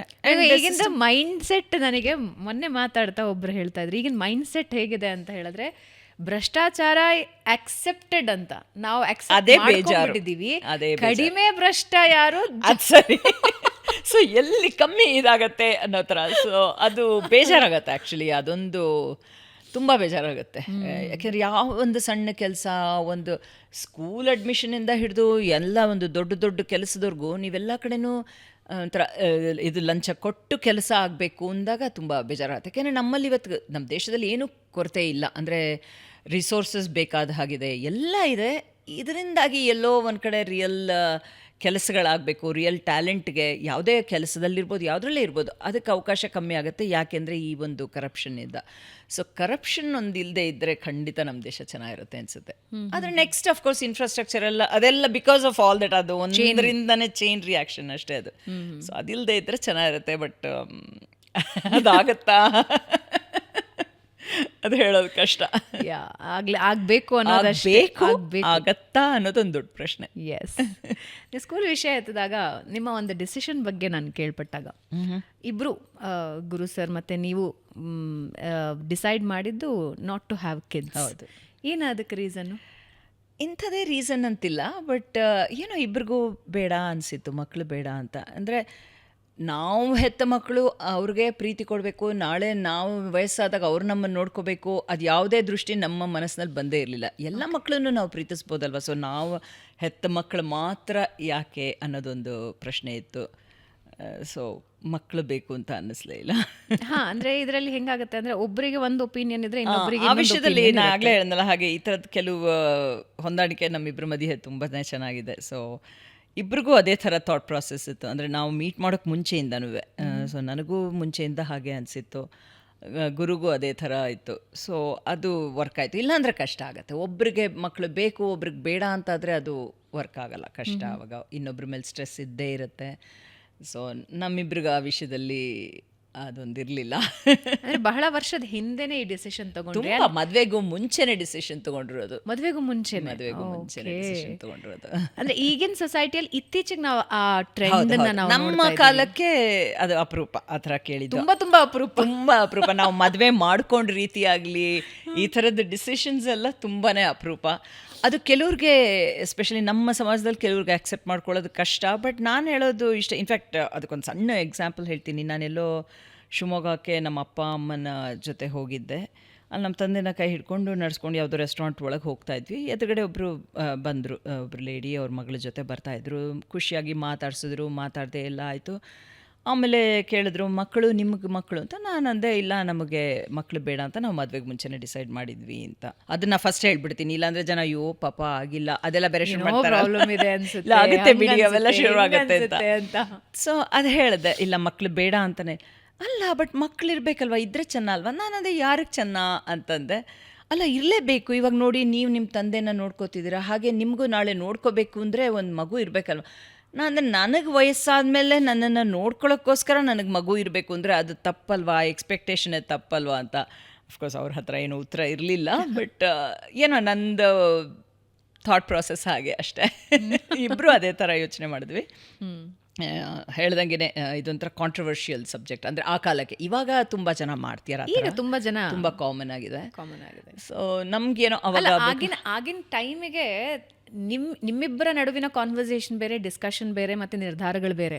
ಅದನ್ನು ಫ್ಯಾಮಿಲಿ ಅದನ್ನು ಅಕ್ಸೆಪ್ಟ್ ಮಾಡಿತ್ತಾ? ಆ ವಿಷಯದಲ್ಲಿ ಐ ಮೀನ್ ಅವ್ರು ಖಂಡಿತ ಬೇಜಾರಂತೂ ಇದ್ದೇ ಇರುತ್ತೆ, ಅಪ್ಪ ಅಮ್ಮ ಆಗಲಿ ಅತ್ತೆ ಮಾವಂಗಾಗಲಿ. ಬಟ್ ಸಪೋರ್ಟ್ ಮಾಡಿದ್ರು. ಅಂದರೆ ನಮ್ಮ ಡಿಸಿಷನ್ ಇದು ಅಂದಮೇಲೆ ಅವರು ಒಂಥರ ಇಲ್ಲ ಬೇಕೇ ಬೇಕು. ಇವಾಗ ಎಷ್ಟೋ ಕಪಲ್ಸಲ್ಲಿ ನೋಡಿರ್ತೀನಿ ನಾನು, ಅದನ್ನು ಪ್ರೆಷರ್ ಇರುತ್ತೆ ಫ್ಯಾಮಿಲಿ. ನಮ್ಮ ಮದುವೆ ಆಗಿ 2 ವರ್ಷ ಆಯಿತು, 3 ವರ್ಷದ್ದು, ಇನ್ನೂ ಏನಿಲ್ವಾ ಅದೆಲ್ಲ ಬರ್ತಾನೆ ಇರುತ್ತಲ್ಲ. ಸೊ ಆ ಥರ ಅಂದರೆ ಮುಂಚೆನೇ ಗೊತ್ತಿತ್ತಲ್ಲ ಅಪ್ಪ ಅಮ್ಮರಿಗೆ, ಯಾವತ್ತೂ ಆ ಥರ ಪ್ರೆಷರ್ ಹಾಕಲಿಲ್ಲ. ಅವ್ರಿಗೆ ಯಾರಾದರೂ ಕೇಳೋರು, ನೀವಾದರೂ ಹೇಳಬಾರ್ದಾ ನಿಮ್ಮ ಮಗಳಿಗೆ ಅಂತೆಲ್ಲ ಅಂದರೆ ಅವ್ರ ಡಿಸಿಷನು ನಾವೇನು ಮಾಡೋಕ್ಕಾಗತ್ತೆ ಅನ್ನೋರು. ಸೊ ಯಾವತ್ತೂ ಆ ಥರ ಪ್ರೆಷರ್ ಹಾಕಲಿಲ್ಲ. ನಾನು ಹೇಳ್ದಲ್ಲ ಹಾಗೆ ನಮ್ಮ ಮದುವೆ ಆಗಿದ್ದು ಕೂಡ ಅದೇ ಥರ ಟ್ರೆಡಿಷ್ನಲ್ ವೆಡ್ಡಿಂಗ್ ಅಲ್ಲ, ಹೋಗಿ ರಿಜಿಸ್ಟರ್ಸ್ ಆಫೀಸಲ್ಲಿ ಇಬ್ಬರು ಸೈನ್ ಮಾಡಿ ಮದುವೆ ಆಗಿದ್ದು. ಸೊ ಅದು ಕೂಡ ಆ ಕಾಲಕ್ಕೆ ತುಂಬ ಅಪರೂಪ. ಇನ್ಫ್ಯಾಕ್ಟ್ ನಮ್ಮ ಮದುವೆ ಆದಮೇಲೆ ಎಷ್ಟೋ ಜನ ಹೇಳಿದ್ರು ನಮ್ಮ ರಿಲೇಟಿವ್ಸ್, ನಾವು ಹೀಗೆ ಮಾಡ್ಕೋತೀವಿ ಅಂತ. ಬಟ್ ಇದುವರೆಗೂ ಯಾರೂ ನಂಗೆ ಗೊತ್ತಿರೋ ಹಂಗೆ ಮಾಡಿಲ್ಲ. ಸೊ ಆ ವಿಷಯದಲ್ಲೂ ಅಷ್ಟೇ ಅದೊಂದು ಎಮೋಷನಲ್ ಬ್ಲ್ಯಾಕ್ ಮೇಲ್ ಶುರು ಆಗ್ಬಿಡುತ್ತೆ.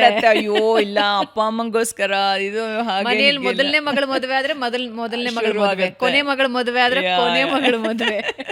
ಸೊ ಆ ಥರದಲ್ಲೂ ಅಷ್ಟೇ. ನಮ್ಮ ಅಣ್ಣನ ಮದುವೆ ಟ್ರೆಡಿಷ್ನಲ್ ಆಗಿತ್ತು, ನನ್ನ ಹಸ್ಬೆಂಡ್ ಅದೇ ಗುರು ಅಣ್ಣನ ಮದುವೆನೂ ಹಾಗೆ ಆಗಿತ್ತು. ಬಟ್ ನಮ್ಮಿಬ್ರ ವಿಷಯ ಅವ್ರಿಗೆ ಗೊತ್ತಿತ್ತು. ಸೊ ಆ ಥರ ಪ್ರೆಷರ್ ಹಾಕಲಿಲ್ಲ. ಮನಸ್ಸಿನಲ್ಲಿ ಏನಾದ್ರು ಬೇಜಾರಿದ್ದರೂ ಅದನ್ನು ಯಾವತ್ತೂ ಪಾಪ ಇದು ಮಾಡ್ಕೊಳ್ಳಿಲ್ಲ. ದೇ ಅಕ್ಸೆಪ್ಟೆಡ್ ಆ್ಯಂಡ್ ನಮಗೂ ತುಂಬ ಖುಷಿ ಆ ವಿಷಯದಲ್ಲಿ ಸಪೋರ್ಟ್ ಮಾಡಿದ್ರಲ್ಲ ಅಂತ. ಸಪೋರ್ಟ್ ಮಾಡ್ತಾ ಇದ್ದಿದ್ರು ನಾವೇನು ಬದಲಾಗ್ತಿರ್ಲಿಲ್ಲ. ಯಾಕೆಂದರೆ ನನ್ನ ನಂಬಿಕೆ ಇಷ್ಟ, ನನಗೆ ನಂಬಿಕೆ ಇಲ್ಲದೆ ಇರೋದ್ರಲ್ಲಿ ಮಾಡೋದು ನನಗೆ ಅರ್ಥ ಕಾಣಲ್ಲ. ನಾನು ಆ ಥರ ಸ್ಟ್ರೈಟ್ ಫಾರ್ವರ್ಡು, ಸುಮ್ಮನೆ ಏನೋ ಯಾರಿಗೋಸ್ಕರನೋ ಮಾಡೋದಲ್ಲ, ಇದು ನನ್ನ ಜೀವನ, ನಾನು ಹಿಂಗಿರಬೇಕು ಅನ್ನೋದು.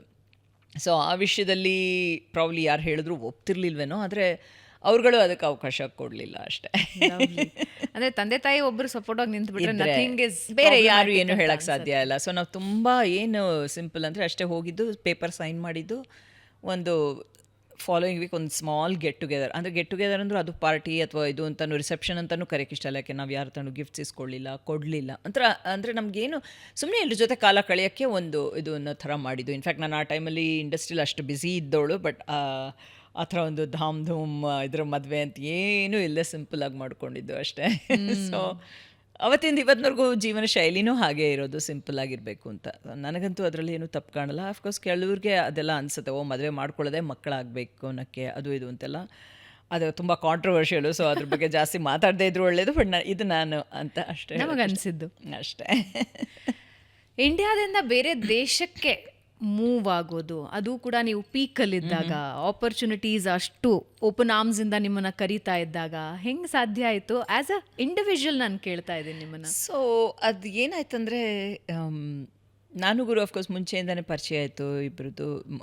ಒಂದು 10 ವರ್ಷ ವಿವರ್ ಫ್ರೆಂಡ್ಸ್ ಎಲ್ಲ ಆಗಿತ್ತಲ್ಲ. ಸೊ ಆ ಟೈಮಲ್ಲಿ ಗುರು MBA ಮಾಡಬೇಕು, US ಹೋಗಬೇಕು ಅನ್ನೋದು ತುಂಬ ಇತ್ತು. ಸೊ ಹೋಗೋಣ ಅಂತ ಇದ್ದಿದ್ದು. ಸೊ ಅವಾಗ ಹೋಗ್ಬೇಕಾದ್ರೆ ನಾನು ಅಂದ್ಕೊಂಡಿದ್ದು ಒಂದು 3 ವರ್ಷ ಅಂತ, ಅಂದರೆ MBA ಮಾಡೋದು ಬರೋದು ಅಂತ. ಬಟ್ ಜೀವನ ಹಂಗೆ ನಾವು ಅಂದ್ಕೊಂಡಂಗೆಲ್ಲ ನಡೆಯಲ್ವಲ್ಲ, ಎಲ್ಲ ಬದಲಾಗ್ಬಿಡತ್ತೆ. ಅಂದರೆ ಹೋದ್ಮೇಲೆ ಅದು US ಅಲ್ಲಂತೂ X+1 ಅಂತಾರೆ, ಹಾಗೆ ಮುಂದಿನ ವರ್ಷ ವಾಪಸ್ ಹೋಗೋಣ, ಮುಂದಿನ ವರ್ಷ ಅಂತ ಅಂದ್ಕೊಂಡು ಹಾಗೇ ಒಂದು ಜೀವನದಲ್ಲೂ ಇದು ಹೊಂದ್ಕೊಂಡ್ಬಿಡ್ತೀವಿ ಅಲ್ಲಿ ಜೀವನಕ್ಕೆ. ಆವಾಗ ಮತ್ತೆ ಅದ್ರ ಯೋಚನೆನೂ ಬರಲ್ಲ. ಲೈಟ್ಸ್ ಕ್ಯಾಮ್ರಾ ಆ್ಯಕ್ಷನ್ ಮಿಸ್ ಆಗ್ತಿತ್ತ ಅಲ್ಲಿ? ಸ್ವಲ್ಪ ವರ್ಷ ಗೊತ್ತೂ ಆಗಲ್ಲ. ಯಾಕೆ ಗೊತ್ತಾ, ಹೋದಾಗ ಹೊಸ ಜೀವನ, ಹೊಸ ಜಾಗಕ್ಕೆ ಹೊಂದ್ಕೊಳ್ಳೋದು, ಹೊಸ ಜೀವನ ಶೈಲಿ, ಅದೆಲ್ಲದರಲ್ಲೇ ಬ್ಯುಸಿ ಆಗಿಬಿಡತ್ತೆ. ಆಮೇಲೆ ಅದೇನೋ ಹಾಗೆ ಒಂದು ಗ್ಯಾಪ್ ಬಂದೇ ಬಿಡ್ತು. ಬಟ್ ಆಮೇಲೆ ವಾಪಸ್ ಬಂದಾಗಲೂ ಇದನ್ನ ಮಿಸ್ ಮಾಡಿರಲಿಲ್ಲ ಅಂತಲೂ ಅನ್ಸುತ್ತೆ. ಅಂದರೆ ಆ ಕ್ಯಾಮ್ರಾ ಮುಂದೆ ನಿಂತಾಗ ಫಸ್ಟು ಇಷ್ಟು ವರ್ಷದ ಮೇಲೆ ಹೇಗೆ ಅನಿಸುತ್ತೆ, ಬಟ್ ಕ್ಯಾಮ್ರಾ ಮುಂದೆ ನಿಂತ ತಕ್ಷಣ ಅದು ಆಟೋಮ್ಯಾಟಿಕ್ಕಾಗಿ ಬಂದ್ಬಿಡುತ್ತೆ. ಅದು ಇಷ್ಟು ವರ್ಷ ಬಿಟ್ಟಿದ್ದೆ ಅಂತ ಅನಿಸೋದೇ ಇಲ್ಲ. ಐ ಡೋಂಟ್ ನೋ, ಮಿಸ್ ಮಾಡಿದ್ನಾ ಗೊತ್ತಿಲ್ಲ. ಬಟ್ ಹೆಂಗೋ ಒಂದು ಬಂದಾಗೆಲ್ಲ ಒಂದು ಸಣ್ಣ ಟೆಲಿಫಿಲ್ಮ್ ಮಾಡೋದು ಏನೋ ಒಂದು ಮಾಡ್ತಾಯಿದ್ದೆ. ಸೊ ಆ ಕನೆಕ್ಷನ್ ನೀವು ಹೇಳ್ದಂಗೆ ಹಿಂಗೆ ಹೋಗ್ತಿರ್ತೀನಿ ಬರ್ತಿರ್ತೀನಿ ಅನ್ನೋದು. ಬಟ್ ಅಫ್ಕೋರ್ಸ್ ಇವತ್ತೇನಾಗುತ್ತೆ, ಖಂಡಿತ ಮಾಡೋಕ್ಕಂತೂ ಏನೂ ಇದಿಲ್ಲ ನನಗೆ. ಯಾವಾಗ ಯಾ. ಆ್ಯಂಡ್ ಇವತ್ತು ಬೆಂಗಳೂರು ಅಮೇರಿಕಾ ಓಡಾಟ ಅಂತೂ ತುಂಬ ಈಸಿ ಆಗಿಬಿಟ್ಟಿದೆ. ಸೊ ಯಾವಾಗ ಬೇಕಾದರೂ ಬರ್ಬೋದು, ಹೋಗ್ಬೋದು. ಸೊ ಅವಕಾಶ ಸಿಕ್ಕರೆ ಯಾವತ್ತಾದರೂ ಬರ್ತೀನಿ. ಆ್ಯಂಡ್ ಅದೇ ಅದು ಜನಕ್ಕೆ ಗೊತ್ತಾಗಬೇಕು ಅಷ್ಟೇ. ಯಾಕೆಂದರೆ ನಾನು ಆಗಲೇ ಹೇಳಿದ ಹಾಗೆ out off site out of mind ಆಗಿಬಿಡುತ್ತೆ ಎಷ್ಟೋ ಸಲ. ಅಂದರೆ ಅವ್ರು ಮಾಡಲ್ಲ ಅನ್ನೋ ಒಂದು ಭಾವನೆ ಬಂದ್ಕೊಡ್ತು. ಇನ್ಫ್ಯಾಕ್ಟ್ ನಾನು ಫಸ್ಟ್ ವಾಪಸ್ ಮಾಡಿದಾಗ, ಇಷ್ಟ ಕಮ್ಮಿ ಮಾಡಿದಾಗಲೂ ನಾಗ್ತಿಹಳ್ಳಿಯವ್ರು ನಮ್ಮ ಮನೆಗೆ ಬಂದಿದ್ದರು. ಒಂದು ಸ್ವಲ್ಪ ದಿನ ನಮ್ಮಲ್ಲೇ ಇದ್ದರು. ಆವಾಗಲೂ ಹೇಳಿದ್ರು, ನೀವು ಯಾಕೆ ಮಾಡಲ್ಲತ್ತ. ನಾನು ಅದೇ ಮಾಡಲ್ಲ ಅಂತ ನಾನು ಎಲ್ಲೂ ಹೇಳೇ ಇಲ್ಲ, ಇನ್ಫ್ಯಾಕ್ಟ್ ಮಾಡ್ತೀನಿ ಅಂತ. ಆ ಟೈಮಲ್ಲಿ ಅವ್ರು ಇಷ್ಟ ಕಮ್ಮಿ ಮಾಡ್ತಿದ್ದರಿಂದ ಅದರಲ್ಲಿ ಒಂದು ಗೆಸ್ಟ್ ರೋಲ್ ಇತ್ತು. ಸೊ ಹೇಳಿದ್ರು, ಇದರಲ್ಲಿ ನಿಮಗೆ ಸೂಟಬಲ್ ಅಂದರೆ ಇದು ಒಂದು ಗೆಸ್ಟ್ ರೋಲ್ ಇದೆ, ಮಾಡ್ತೀರಾ ಅಂತ. ಖಂಡಿತ ಮಾಡ್ತೀನಿ ಹಿಂದೆ. ಸೊ ಹಾಗೆ ವಾಪಸ್ ಶುರುವಾಗಿದ್ದಷ್ಟೇ.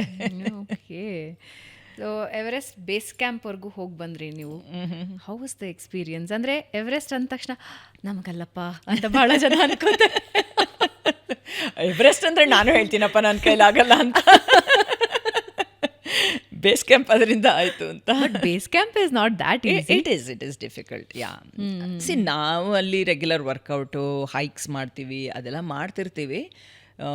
ನಂದು ರೆಗ್ಯುಲರ್ ರೊಟೀನೇ ಇರುತ್ತೆ. Monday through Saturday regular workout, Sunday ಮಾತ್ರ ಏನು ಮಾಡೋಕ್ಕೋಲ್ಲ, ಅದೊಂಥರ ಬ್ರೇಕ್ ಡೇ ಥರ. ಬಟ್ ಆ್ಯಂಡ್ ಹೈಕ್ಸು ಸುಮಾರು ಮಾಡ್ತಾಯಿದ್ವಿ. ಬಟ್ ಫಸ್ಟ್ ಗುರು ಈ ಥರ ಎವರೆಸ್ಟ್ ಬೇಸ್ ಕ್ಯಾಂಪ್ಗೆ ಹೋಗೋಣ ಅಂದಾಗ ಮಾತ್ರ ನಾ ಬರಲ್ಲಪ್ಪ, ನಂಗೆ ಇಂಟ್ರೆಸ್ಟ್ ಇಲ್ಲ ಅಲ್ಲಿ. ಅಂದರೆ ನನಗೆ ಮೇಯ್ನ್ಲಿ ಇದ್ದಿದ್ದು ಅಷ್ಟು ವರ್ಕೌಟ್ ಮಾಡೋಕ್ಕಾದಂದರೆ ದಿನ ಅಟ್ಲೀಸ್ಟ್ ಒಂದು 6 to 8 hours ನಡಿಬೇಕಿತ್ತು. ಆ್ಯಂಡ್ 8 hours 6 to 8 hours ಆಗ್ತಿತ್ತು. ಆ್ಯಂಡ್ ಅದು ಹೆಂಗೆ ಅಂದರೆ, ಸುಮ್ಮನೆ ಏನೋ ನಡ್ಕೊಂಡು ಹೋದೆ ಅಲ್ವಲ್ಲ, ಫ್ಲ್ಯಾಟ್ ಸರ್ಫೇಸು ಅಲ್ಲ, ಅಥವಾ ಸುಮ್ಮನೆ ಇದ್ರ ಟ್ರೈಲು ಅಲ್ಲ, ಈಸಿ ಟ್ರೈಲು ಅಲ್ಲ, ಹತ್ತೋದು ಇಳಿಯೋದು ತುಂಬ ಮೆಟ್ಲು ಎಲ್ಲ, ಎಷ್ಟು ಸ್ಟೆಪ್ಸ್ ಹತ್ತಬೇಕಿತ್ತು, ಇಳಿಬೇಕಿತ್ತು. ಸೊ ಅದ್ರ ಬಗ್ಗೆ ನನಗೆ ಅಷ್ಟಿರಲಿಲ್ಲ, ಯಾಕೆಂದ್ರೆ ರೆಗ್ಯುಲರ್ ಟ್ರೈನ್ ಮಾಡ್ತಿರೋದ್ರಿಂದ ಓಕೆ ಸ್ವಲ್ಪ ಸ್ಲೋ ಆಗ್ಬೋದು, ಬಟ್ ಮಾಡ್ತೀನಿ ಅನ್ನೋದಿತ್ತು. ಬಟ್ ಆ ಎಲಿವೇಷನಲ್ಲಿ ಆಲ್ಮೋಸ್ಟ್ 17 ಮುಕ್ಕಾಲು ಅಂದರೆ ಆಲ್ಮೋಸ್ಟ್ 12,000ವರೆಗೂ ಹೋದ್ವಿ. ಸೊ ಆ ಎಲಿವೇಷನಲ್ಲಿ ಬಾಡಿ ಹೆಂಗೆ ರಿಯಾಕ್ಟ್ ಮಾಡುತ್ತೆ ಗೊತ್ತಿರಲ್ಲ. ಪ್ಲಸ್ ವ್ಯವಸ್ಥೆಗಳು ಆ ಥರ ಮೇಲೆ ಮೇಲೆ ಹೋದಂಗೂ ನಮಗೆ ಬೇಕಾದ ಆ ಒಂದು ಕಂಫರ್ಟ್ಸ್ ಏನಿರುತ್ತಲ್ಲ ಅವೆಲ್ಲ ಇರಲ್ಲ. ಸೊ ಹೇಗಪ್ಪ ಅಂತ ನಾನು ಅಯ್ಯೋ ಇಲ್ಲ ನಾ ಬರಲ್ಲ ಅಂತಂದೆ. ಇದಕ್ಕೆ ಮುಂಚೆ ಪೆರುಗೆ ಹೋಗಿ ಬಂದಿದ್ವಿ 5 ಡೇಸು, ಅದು 5 ದಿನ ಇತ್ತು. ಸೊ ಓಕೆ ಮ್ಯಾನೇಜ್ ಆಯಿತು. ಆವಾಗ ಹೋಗಿ ಬಂದಾಗಲೇ ಅಯ್ಯೋ ಅಂತ ಅನಿಸಿತ್ತು. ಬಟ್ ಅದು 5 ದಿನ ತಾನೇ ಇದು 9 ದಿನದ ಹೈಕು ಪ್ಲಸ್ ಒಂದು 2-3 ಡೇಸ್ ಎಕ್ಸ್ಟ್ರಾ, ಒಟ್ಟು ಒಂದು 12 ದಿನದ ಲೆಕ್ಕ. ಅದು ತುಂಬ ಅನುಮಾನಿಸ್ದೆ, ನಾ ಬರಲ್ಲ ಅಂದ್ಕೊಂಡು. ಫೈನಲಿ ಎನಿವೆ ರೆಗ್ಯುಲರ್ ಟ್ರೆಕ್ಸು ಮಾಡ್ತಾ ಇದ್ದಿದ್ದರಿಂದ ಒಂದಿನ ಡಿಸಿಷನ್ ತೊಗೊಂಡು ಆಯಿತು ಮಾಡೇ ಬಿಡೋಣ, ಚಾಲೆಂಜು ತೊಗೊಳ್ಳೋಣ. ನೀವು ಬೇಸ್ ಕ್ಯಾಂಪ್ ತಲುಪಿದಾಗ ಫಸ್ಟ್ ಟೈಮ್ US ಅಲ್ಲಿ 1 ಕಿಲೋಮೀಟರ್ ಓಡಿದ್ರಲ್ಲ, ಅದು ನೆನಪಾಯ್ತಾ? ಆಫ್ಕೋರ್ಸ್, ಎಲ್ಲಿಂದ ಎಲ್ಲಿಗೆ ಬಂದೆ ಅಂತ. ನಾ ಹೇಳ್ದಲ್ಲ ಹಾಗೆ ಚಿಕ್ಕ ವಯಸ್ಸಲ್ಲಿ ನಡೆಯೋದು ಎಲ್ಲಿ ಬೇಕಾದ್ರೂ ಸುಮ್ಮನೆ ನಡೀತಿದ್ವಿ, ಬಟ್ ಎಕ್ಸರ್ಸೈಸ್ ಅನ್ನೋದು ತಲೆಯಲ್ಲಿ ಇರಲೇ ಇಲ್ಲ. ಆ್ಯಂಡ್ ನಾನು ಎಲ್ಲ ಕಡೆ ಇದನ್ನು ಹೇಳಿದ್ದೀನಿ, ಹಾಗೆ ಸ್ಪೋರ್ಟ್ಸ್ ಬಗ್ಗೆ ನನಗೆ ಇಂಟ್ರೆಸ್ಟೇ ಇರಲಿಲ್ಲ ಯಾವತ್ತು. ಇವತ್ತು ನನಗೆ ಆಶ್ಚರ್ಯ ಆಗುತ್ತೆ ನಾನು ಇಷ್ಟೆಲ್ಲ ಆ್ಯಕ್ಟಿವಿಟೀಸ್ ಮಾಡ್ತಿದ್ರೆ. ಒಂದು ಕಾಲದಲ್ಲಿ ನಂಗೆ ಸ್ಪೋರ್ಟ್ಸ್, ಇವತ್ತಿಗೂ ನ್ಯೂಸ್ ಪೇಪರಲ್ಲಿ ಸ್ಪೋರ್ಟ್ಸ್ ಸೆಕ್ಷನ್ ಏನು ನಾನು ಫಾಲೋ ಮಾಡಲ್ಲ, ಕ್ರಿಕೆಟ್ ಫಾಲೋ ಮಾಡಲ್ಲ, ನಂಗೆ ಅದೇನೂ ಇಂಟ್ರೆಸ್ಟ್ ಇಲ್ಲ. ಅವ್ರಿಗಿದೆಯಾ ಕ್ರಿಕೆಟ್ ಇಂಟ್ರೆಸ್ಟ್? ನೋಡ್ತೇನೆ, ಬಟ್ ತುಂಬ ಕ್ರೇಜ್ ಅನ್ನೋದೇನಿಲ್ಲ. ಜರ್ಸಿ ಹಾಕೊಂಡು ಇಲ್ಲ ಅಷ್ಟೆಲ್ಲ ಇಲ್ಲ. ನೋಡ್ತಾನೆ ಅಷ್ಟೇ ಇದಿದ್ರೆ. ಸೊ ಆ ಥರ ಕ್ರೇಜ್ ಏನೂ ಇರಲಿಲ್ಲ. ಆ್ಯಂಡ್ ಯಾವತ್ತೂ ಸ್ಪೋರ್ಟ್ಸ್ ಆಡ್ದೋಳೆ ಅಲ್ಲ. ಸ್ಕೂಲಲ್ಲಿ ಏನು PT ನಲ್ಲಿ ಏನಿರುತ್ತೋ ಅಷ್ಟೇ. ಬಟ್ ಅಲ್ಲಿ ಹೋದಾಗ ಅದೇ ನೀವು ಹೇಳಿದ್ರಲ್ಲ 1 ಕಿಲೋಮೀಟ್ರ್ ಓಡೋದು ಅಂತ, ಅದು that was a big challenge for me. ಒಂಥರ ಇಲ್ಲಿಂದ ಅಷ್ಟು ದೂರ ಓಡೋಕ್ಕಾಗದೇ ಇರೋಳು 1 ಕಿಲೋಮೀಟ್ರ್ ಓಡಬೇಕಾದಾಗ ಅವತ್ತು ನನಗೆ ನಿಜವಾಗ್ಲೂ ಒಂದು ಮ್ಯಾರಥಾನ್ ಓಡಿದ ಅನುಭವ. ಬಟ್ ಅಲ್ಲಿಂದ ಮ್ಯಾರಥಾನ್ ಓಡೋಕ್ಕೆ ಶುರು ಮಾಡಿದ್ದಾಯಿತು. ಆ ಅನುಭವ ಆದ 3 ತಿಂಗಳಲ್ಲೇ ಫಸ್ಟ್ ಹಾಫ್ ಮ್ಯಾರಥಾನ್ ಮಾಡಿದ್ದಿಬ್ರು, 21 ಕಿಲೋಮೀಟರ್. ಸೊ ಅವತ್ತಂತೂ ತುಂಬ ಖುಷಿ ಆಯಿತು. ಅಂದರೆ ನನ್ನ ಲೈಫಲ್ಲಿ ನಾನು ಅಂದ್ಕೊಂಡೇ ಇರಲಿಲ್ಲ ಅದು ಮಾಡ್ತೀನಿ ಅಂತ. ಆ್ಯಂಡ್ ಅದಾದಮೇಲೆ ಎಷ್ಟೋ ಜನ ಅಯ್ಯೋ ನಂಗೆ ಓಡೋಕ್ಕಾಗಲ್ಲ ಅಂದರೆ ನಾನು ಎಲ್ರಿಗೂ ಅದನ್ನ ಹೇಳ್ತೀನಿ, ಈಗ ನಾ ಮಾಡಲಿಲ್ವಾ ಹಾಗೆ ಮಾಡ್ಬೋದು. ಆ್ಯಂಡ್ ಥ್ರೂ ಔಟ್ ಓಡಬೇಕಾಗಿಲ್ಲ ಅಂತ. ಯಾಕೆ ನಾನು ಓಡೋ ವಿಷಯದಲ್ಲೂ ಫಾಲೋ ಮಾಡೋದು ಜೆಫ್ ಗ್ಯಾಲೋವೆ ಅಂತ ಒಬ್ಬರಿದ್ದರು, ಅವರ ಒಂದು ಇದು ಥಿಯರಿ ಅದೇನೆಂದರೆ ರನ್ ಆ್ಯಂಡ್ ವಾಕ್ ರೇಷಿಯೋ ಅಂತ. ಸೊ ಅದು ಸ್ವಲ್ಪ ಓಡೋದು ಸ್ವಲ್ಪ ನಡೆಯೋದು ಹಾಗೆ ಮಾಡೋದು. ಸೊ ಯಾರು ಬೇಕಾದರೂ ಮಾಡ್ಬೋದು, ಟ್ರೈನಿಂಗ್ ಬೇಕಷ್ಟೇ. ಸುಮ್ಮನೆ ಇವತ್ತು ಡಿಸೈಡ್ ಮಾಡಿ ಹೋಗಿ ಮಾಡೋಕ್ಕಾಗಲ್ಲ ಅನ್ನೋದನ್ನು. ಪ್ರಿಪರೇಷನ್ ಹೆಂಗಿರ್ಬೇಕು? ಇವಾಗ somebody wants to start, physically prepare ಹೇಗಾಗ್ಬೇಕು ನಮಗೆ? ನಾವು ಬೈ ಸ್ಟಾರ್ಟಿಂಗ್ ಅಷ್ಟೇ. ಸಮ್ ವಾರ್ಮ್ ಅಪ್ಸ್ ಅಂತಾರೆ ಅಲ್ಲ, ಏನು ಗೊತ್ತಾ, ಇವಾಗ ಒಂದು ರನ್ನೇ ಮಾಡಬೇಕಂದ್ರು ಒಂದೇ ದಿನ ಹೋಗಿ 5 ಕಿಲೋಮೀಟರ್ ನಡಿಬೇಕಾಗಿಲ್ಲ. 1 ಕಿಲೋಮೀಟರ್ ಶುರು ಮಾಡಿ. ಆ್ಯಂಡ್ ಓಡಬೇಕು ಅಂತಲೂ ಇಲ್ಲ. ಇವಾಗ ಕೆಲವರು, ನಾನು ಮ್ಯಾರಥಾನ್ ಓಡೋದನ್ನೇ ನೋಡಿ, ಕೆಲವರು 30 ಸೆಕೆಂಡ್ಸ್ ಓಡ್ತಾರೆ, 30 ಸೆಕೆಂಡ್ಸ್ ನಡೀತಾರೆ. ಆ ಥರ ರನ್ ವಾಕ್ ರೇಷಿಯೋನಲ್ಲೇ ಫುಲ್ 42 ಕಿಲೋಮೀಟ್ರ್ ಕೂಡ ಫಿನಿಷ್ ಮಾಡ್ತಾರೆ ಫಾಸ್ಟಾಗಿ, ಸ್ಲೋ ಆಗಲ್ಲ. ಅಂದರೆ ಆ ಕನ್ಸಿಸ್ಟೆಂಟ್ ಪೇಸ್ ಬೇಕಂದ್ರೆ ನಡೆದ ತಕ್ಷಣ ಇವಾಗ 30 ಸೆಕೆಂಡ್ಸ್ ಓಡಿದ್ಮೇಲೆ ಆ 30 ಸೆಕೆಂಡ್ಸ್ ನಡಿಬೇಕಾದ್ರೂ ಪೇಸ್ ಮೇಂಟೈನ್ ಮಾಡ್ಕೋಬೇಕು. ತುಂಬ ಸ್ಲೋ ಆಗ ಆಯ್ತಪ್ಪ ಅನ್ನೋ ಹಾಗಿಲ್ಲ. ಬಟ್ ಇವೆಲ್ಲ ಟ್ರೈನಿಂಗ್ ಅಷ್ಟೇ, ಯಾವುದೇ ಆದ್ರೂ ಟ್ರೈನಿಂಗಿಂದ ಬರುವಂಥದ್ದು. ಸೊ 1 ಕಿಲೋಮೀಟ್ರ್ ಮಾಡಬೇಕು, 1 ವಾರ ಕನ್ಸಿಸ್ಟೆಂಟಾಗಿ 1 ಕಿಲೋಮೀಟ್ರ್ ಹೋಗಿ ಬನ್ನಿ ಸಾಕು. ಆಮೇಲೆ ಚೂರು ಜಾಸ್ತಿ ಮಾಡೋದು, ಆ ಥರ ಮಾಡಿಕೊಂಡು ಮಾಡಬೇಕು. ಆ್ಯಂಡ್ ಮೇನ್ಲಿ ಸ್ಟ್ರೆಂತ್ ಟ್ರೈನಿಂಗು ಬೇಕು. ಓಕೆ, ಅದು ಆಗಲೇ ಹೇಳಿದಾಗೆ ಎಸ್ಪೆಷಲಿ ಹೆಂಗಸರಿಗಂತೂ ಖಂಡಿತ ಬೇಕು, ಎಲ್ಲರಿಗೂ ಬೇಕು. ಬಟ್ ಹೆಂಗಸರಿಗೆ ಜಾಸ್ತಿ ಬೇಕು, ಬಿಕಾಸ್ ನಮಗೆ ಬೋನ್ ಲಾಸ್ ಜಾಸ್ತಿ ಆಗುತ್ತೆ. ಸೊ ಬೋನ್ ಪ್ರೊಟೆಕ್ಟ್ ಆಗಬೇಕಾದ್ರೆ ಮಸಲ್ ಬಿಲ್ಡ್ ಮಾಡ್ಕೋಬೇಕು. ಮಸಲ್ ಬಿಲ್ಡ್ ಮಾಡ್ಕೋಬೇಕಂದ್ರೆ ಸ್ಟ್ರೆಂತ್ ಟ್ರೈನಿಂಗ್ ಮಾಡಬೇಕು. ಸೊ ಇದೆಲ್ಲ ಒಂದು ಸೈಕಲ್ ಅದು. ಸೊ ಬೇಸಿಕಲಿ ಟ್ರೈನಿಂಗ್ ರೆಗ್ಯುಲರ್ ಇದ್ದರೆ, ಈಗ ನಾವು ರೆಗ್ಯುಲರಾಗಿ ನಾನು ಜಿಮ್ಗೆ ಹೋಗಿ ವಾಕು ರನ್ನು ಎಲ್ಲ ಮಾಡ್ತಿದ್ದಾಗ ನಾನು ಎಂಥ ಮ್ಯಾರಥಾನ್ ಮಾಡಿದ್ರು ನೆಕ್ಸ್ಟ್ ಡೇ ಸುಸ್ತು ಅಂತಿರಲ್ಲ, ಯಾಕೆಂದರೆ ರೆಗ್ಯುಲರ್ ಬಾಡಿ ಅದಕ್ಕೆ ಅಭ್ಯಾಸ ಆಗಿರುತ್ತೆ ಅಂತ. ಸೊ ಇಲ್ಲೂ ಇನ್ಫ್ಯಾಕ್ಟ್ ಇದು ಎವರೆಸ್ಟ್ ಬೇಸ್ ಕ್ಯಾಂಪ್ಗೆ ಹೋದಾಗ್ಲೂ ದಿನ ಅದ್ರ ಸುಸ್ತು ಗೊತ್ತಾಗ್ತಿರಲಿಲ್ಲ. ಬಟ್ ಏನಂದರೆ ಮೇಲೆ ಹೋದಂಗೂ ಆಕ್ಸಿಜನ್ ಕಮ್ಮಿ ಆಗ್ತಾ ಹೋಗುತ್ತಲ್ಲ. So almost Everest base camp ಹತ್ರ ಹೋದಾಗಂತೂ ಒಂದು 50% ಆಕ್ಸಿಜನ್ ಸಿಗುತ್ತೆ ಅಷ್ಟೇ. ನಮ್ಗೆ ಇಲ್ಲೇನು ಸಿಗ್ತಿದೆಯೋ ಅದರಲ್ಲಿ 50% ಅಷ್ಟೇ ಸಿಗೋದು. ಸೊ ಅದರಿಂದಾಗಿ ಎಲ್ಲದೂ ಕಷ್ಟ ಅನಿಸ್ತಾ ಹೋಗುತ್ತೆ. ಅಂದರೆ ಒಂದು ಫುಡ್ ಡೈಜೆಸ್ಟ್ ಆಗಲ್ಲ. ಅಯ್ಯೋ ಫಸ್ಟ್ ಒಂದು 3-4 ದಿನ ಫುಲ್ಲು ಖುಷಿಯಾಗಿ ಎಲ್ಲರೂ ದಾಲ್ ಬಾತ್, ಅಲ್ಲಿ ಹೇಳೋದೆ ಅವರು ಹಂಗೆ ದಾಲ್ ಬಾತ್ ಪವರ್ 24 hours ಅಂತ. ಅಂದರೆ ಅಲ್ಲಿ ಆ ಹೈಕ್ಸ್ ಮಾಡೋಕ್ಕೆ ದಾಲು ಅನ್ನ ಅವೆಲ್ಲ ಇದು ಆಲೂಗೆಡ್ಡೆ ಅವೆಲ್ಲ ಕೊಡೋದೆ ಕಾರ್ಬ್ಸು. ಸೊ ತಕ್ಷಣಕ್ಕೆ ಎನರ್ಜಿ ಕೊಡುತ್ತೆ ಅಲ್ವಾ. ಸೊ ಅದು ಸ್ಟ್ಯಾಂಡರ್ಡ್ ಊಟ ಅಲ್ಲಿ. ಅದನ್ನು ಫಸ್ಟೆಲ್ಲ ಒಂದು 3-4 ಡೇಸ್ ಚೆನ್ನಾಗಿ ಎಂಜಾಯ್ ಮಾಡ್ಕೊಂಡು ತಿಂದ್ವಿ. ಬಟ್ ಆಮೇಲೆ ಅದು ಕೂಡ ಡೈಜೆಸ್ಟ್ ಆಗ್ತಾ ಇರಲಿಲ್ಲ. ತುಂಬ ಕಷ್ಟ. ಅದಂದರೆ ಮೇಲ್ಮೇಲೆ ಹೋದಂಗೂ ನಮ್ಮ ಡೈಜೆಷನ್ ಪವರ್ ಕಮ್ಮಿ ಆಗ್ತಾ ಹೋಗುತ್ತೆ. ಹಾಗಾಗಿ ಆಮೇಲೆ ಬರೀ ಸೂಪು ಮತ್ತು ದಾಲ್ ಸೂಪು ಮತ್ತು ಇದಕ್ಕೆ ಆಲೂಗೆಡ್ಡೆಗೆ ಬಂದ್ವಿ. ಕೊನೆಗೆ ಅದು ಆಗಲೇ ಬರೀ ವೆಜಿಟಬಲ್ ಸೂಪು ಅಥವಾ ಬರೀ ಗಾರ್ಲಿಕ್ ಸೂಪು ಅಷ್ಟೇ ಕುಡ್ಕೊಂಡಿರ್ತಿದ್ವಿ. ಎನರ್ಜಿ ಆಗ್ತಿತ್ತ ಅದು? ಅಂದರೆ ನೀರು ಹೈಡ್ರೇಷನ್ ಚೆನ್ನಾಗಿ ತೊಗೊಳ್ತಿದ್ವಿ. ಅದು ಗೊತ್ತಾಗ್ತಾನೂ ಇರಲಿಲ್ಲ, ಯಾಕಂದ್ರೆ ಡೈಜೆಸ್ಟೇ ಸರಿಗೆ ಆಗ್ತಿರ್ಲಿಲ್ಲ. ಸೊ ಅಷ್ಟೆಲ್ಲ ಬರೀ ಅಷ್ಟರಲ್ಲೇ ಹೆಂಗಪ್ಪ ಮಾಡ್ತಿದ್ವಿ ಅನ್ಸುತ್ತೆ. ಬಿಕಾಸ್ ನಾರ್ಮಲಿ ಒಂದು ಹೈಕ್ ಆಗಲಿ ಏನೇ ಹೋದ್ರೂ ಮಧ್ಯೆ ಒಂಚೂರು ಏನೋ ಸ್ನ್ಯಾಕ್ಸ್ ತಿನ್ನೋದು, ಒಂಚೂರು ನಟ್ಸು ಏನೋ ಮಾಡ್ತಿರ್ತೀವಿ. ಅಲ್ಲ ಅದೆಲ್ಲ ಏನು ಬೇಕು ಅಂತಲೇ ಅನ್ನಿಸ್ತಿರ್ಲಿಲ್ಲ. ಬಟ್ ನೀರು ಮತ್ತು ಇದು ಎಲೆಕ್ಟ್ರೋಲೈಟ್ಸ್ ಮಾತ್ರ ಬಲವಂತವಾಗೇ ತೊಗೋತಿದ್ವಿ. ಬಿಕಾಸ್ ನಮಗೆ ಆ ಚಳಿ ಇದರಲ್ಲಿ ಗೊತ್ತಾಗಲ್ಲ ನಮ್ಮ ದೇಹ ಹೇಗೆ ರಿಯಾಕ್ಟ್ ಮಾಡ್ತಿದೆ ಅಂತ. ಬಟ್ ನಾವು ನೀರು ಇದು ಚೆನ್ನಾಗಿ ಕುಡಿಲಿಲ್ಲ ಅಂದರೆ ಅದು ಎಫೆಕ್ಟ್ ಆಗುತ್ತೆ. ಸೊ ದಿನ ಟೆಂಪ್ರೇಚರ್ ಇತ್ತು ಅವಾಗ? ಗೋರಕ್ಷಪ್ ಅಂತ ಒಂದು ಜಾಗದಲ್ಲಿ -15-18 ಆ ಥರ ಏನೋ -15-18 ಅಲ್ಲಿ ಅದೇ ಮೂಳೆ ಕೊರಿಯೋ ಚಳಿ. ಮೂಳೆ ಕೊರಿಯೋ ಚಳಿನ ಅಯ್ಯಪ್ಪ. ಅದು ಎಷ್ಟೆಷ್ಟು ಅಂದರೆ 3 ಪ್ಯಾಂಟ್, 3 ಲೇಯರ್ ಪ್ಯಾಂಟು, ಒಂದು 5 ಲೇಯರ್ ಮೇಲ್ಗಡೆ ಇದು ದಪ್ಪ ಜಾಕೆಟು, ಆಮೇಲೆ 3 ಟೋಪಿಗಳು, 3 ಪೇರ್ ಗ್ಲೌಸು, ಅಷ್ಟೆಲ್ಲ ಹಾಕ್ಕೊಂಡ್ರು ಚಳಿ. ಯಾ ಅದು ಮಾತ್ರ ಭಾಳ ಕಷ್ಟ. ನನಗೆ ನಾರ್ಮಲಾಗೇ ನನ್ನ ಚಳಿದು ಟಾಲರೆನ್ಸ್ ಕಷ್ಟ, ಅಷ್ಟ ಆಗಲ್ಲ ನನಗೆ. ಬಟ್ ಅಲ್ಲಿ ಒಂಥರ ಓಪನ್ ಮೈಂಡಿಂದಾನೇ ಹೋಗಿದ್ರಿಂದ ಆಯಿತು ಅಷ್ಟೇ. ಎವರೆಸ್ಟ್ ಹತ್ತೋ ಪ್ಲಾನ್ ಇದೆಯಾ? ಇಲ್ಲಪ್ಪ, ಖಂಡಿತ ಇಲ್ಲ. ಇದೇ ಎವರೆಸ್ಟ್ಗೆ ಹೋಗಿ ಬಂದಷ್ಟು ಆಯಿತು. ಇಲ್ಲ, ಅದಕ್ಕೆ ಒಂದು ತುಂಬಾ ಡಿಫ್ರೆಂಟ್ ಮೈಂಡ್ಸೆಟ್ ಬೇಕು. ಅದಕ್ಕೆ ಆಫ್ಕೋರ್ಸ್ ಮೌಂಟೇನಿಯರಿಂಗ್ ಟ್ರೈನಿಂಗ್ ಬೇಕು. ಆ್ಯಂಡ್ ಆನೆಸ್ಟ್ಲಿ ನನಗೆ ಇನ್ನೊಂದು ಅನ್ಸೋದೇನೆಂದರೆ ಎವರೆಸ್ಟಿಗೆ ಹೋಗೋವಂಥವ್ರ ಒಂದು ಮೈಂಡ್ಸೆಟ್ ಬೇರೆ. ಯಾಕೆಂದರೆ ಜನರಲಿ ಹೇಳ್ತಾರೆ ಎವರೆಸ್ಟ್ಗೆ ಹೋಗೋರು ಫ್ಯಾಮಿಲಿಗೆ ಒಂಥರ ಬಾಯಿ ಹೇಳಿ ಹೋಗಬೇಕು ಅಂತ. ಬಿಕಾಸ್ ಗೊತ್ತಿಲ್ಲ, ಇವಾಗ ಮೊನ್ನೆನೇ ತುಂಬ ಬೇಜಾರಿನ ವಿಷಯ ಅಂದರೆ ಇಬ್ಬರು ನಮ್ಮ ಇಂಡಿಯಾದವರೇ ಮೇಲೆ ಹೋಗಿ ಕೆಳಗೆ ಬರಬೇಕಾದ್ರೆ ಒಂಥರ ಪ್ರಾಣ ಹೋಗೋಂಗಾಗೋಯ್ತು. ಸೊ ಅದೊಂಥರ ತುಂಬಾ ರಿಸ್ಕು. ಸೊ ನನ್ನ ಇದರಲ್ಲಿ ಚಾಲೆಂಜ್ ಇರಬೇಕು ಲೈಫಲ್ಲಿ, ಬಟ್ ಅಷ್ಟೊಂದು ರಿಸ್ಕ್ ಬೇಕಾ ಅಂತ. Calculative risk yeah I mean ಇವಾಗ ಬೇಸ್ ಕ್ಯಾಂಪ್ ಮಾಡಿದ್ದು ಚಾಲೆಂಜಿಂಗ್ ಆಗಿತ್ತು, ಹೆಲ್ತ್ ಇಶ್ಯೂಸ್ ಆಯ್ತು, ಎಲ್ಲ ಆದರೂ ಓಕೆ, ಲೈಫ್ ಥ್ರೆಟ್ನಿಂಗ್ ಅಂತ ಇರಲಿಲ್ಲ. ಬಟ್ ಇದು ಕಷ್ಟ. ಆ ಒಂದು ಜಾಗದಲ್ಲಂತೂ ನಾವು ಹೋಗಬೇಕಾದ್ರೆ ಆ ಥರ ಎವರೆಸ್ಟ್ಗೆ ಹೋಗೋ ಅಂಥವ್ರು, ಸಮ್ಮಿಟ್ಗೆ ಹೋಗೋವಂಥವ್ರು, ಮಧ್ಯ ಪ್ರಾಣ ಕಳ್ಕೊಂಡಂಥವ್ರಿಗೆ ಒಂದು ಮೆಮೋರಿಯಲ್ ಥರ ಇದೆ. ಎಷ್ಟೊಂದು ಬಂಡೆಗಳ ಮೇಲೆ ಅವ್ರ ಹೆಸರುಗಳನ್ನೆಲ್ಲ ಕೊರೆದಿದ್ದಾರೆ. ಬಿಕಾಸ್ ಮೇಲೆ ಹೋದಾಗ ಅವ್ರ ಪ್ರಾಣ ಹೋದ್ರೂ ಅಲ್ಲಿಂದ ಬಾಡಿ ಕೂಡ ಕೆಳಗೆ ತರೋಕ್ಕಾಗಲ್ಲ. ತುಂಬ ಬೇಜಾರಿನ ವಿಷಯ ಅದು. ಆ್ಯಂಡ್ ಅಲ್ಲೇನಾಗುತ್ತೆ, ಅಲ್ಲಿ ಸ್ನೋ ಎಲ್ಲ ಇರುತ್ತಲ್ಲ, ಐಸು ಎಲ್ಲ ಇದ್ದು ಬಾಡಿ ಹಾಗೆ ಪ್ರೊಟೆಕ್ಟ್ ಆಗಿಬಿಡುತ್ತೆ, ಡಿಕಂಪೋಸ್ ಕೂಡ ಆಗೋಲ್ಲ. ಎಷ್ಟೋ ವರ್ಷಗಳ ಮೇಲೆ ಮೊನ್ನೆ ಅಲ್ಲೋ ಸಿಕ್ತಂತೆ ಒಂದು ಬಾಡಿ ಹಾಗೆ. ಸೊ ಅವರ ಮೆಮೋರಿಯಲ್ ಅಂತ ಕೆಳಗಡೆ ಎಲ್ಲೋ ಬಂಡೆಗಳ ಮೇಲೆಲ್ಲ ಹೆಸರುಗಳು ಓದ್ತಾ ಇದ್ದರೆ ಬೇಜಾರಾಗುತ್ತೆ. ಸೊ ಅದಕ್ಕೆ ಡಿಫ್ರೆಂಟ್ ಮೈಂಡ್ಸೆಟ್ ಬೇಕು. ಇಲ್ಲಪ್ಪ, ನನಗಂತೂ ಅದಿಲ್ಲ. ಇಷ್ಟು ಜನ ನಾನು ಸೋಷಿಯಲ್ ಮೀಡಿಯಲ್ಲಿ ಹಾಕಿದ್ದು ನೋಡಿ ಎವರೆಸ್ಟ್ ಅಂತೆಲ್ಲ ಅಂದರೆ ಅಯ್ಯೋ ಖಂಡಿತ ಇಲ್ಲ, ನಾನು ಹೋಗಿದ್ದು ಬರೀ ಅದರ ತಪ್ಪಲಿಗೆ ಮೇಲಲ್ಲ ಅಂತ. ಹಾಗೆ ನಿಮ್ಮ ಮತ್ತು ನಿಮ್ಮ ತಾಯಿಯ ಮೈಂಡ್ಸೆಟ್ ಸ್ವಲ್ಪ ಬದಲಾವಣೆ ಇದೆಯಾ ಇದರಲ್ಲಿ? ಅಂದರೆ ಅಮ್ಮ ಸ್ಕೈ ಡೈವ್ ಮಾಡಿದ್ರಲ್ಲ, ಅದು ನಾನು ಮಾಡಿದ್ದೆ. ನೀವು ಮಾಡಿದ್ರಿ? ನಾನು, ನಮ್ಮಮ್ಮ, ನಮ್ಮ ಅಣ್ಣನ ಮಗಳು. ಸೊ 3 ಜನರೇಷನ್ ನಾವು ಇಂಡಿಯನ್.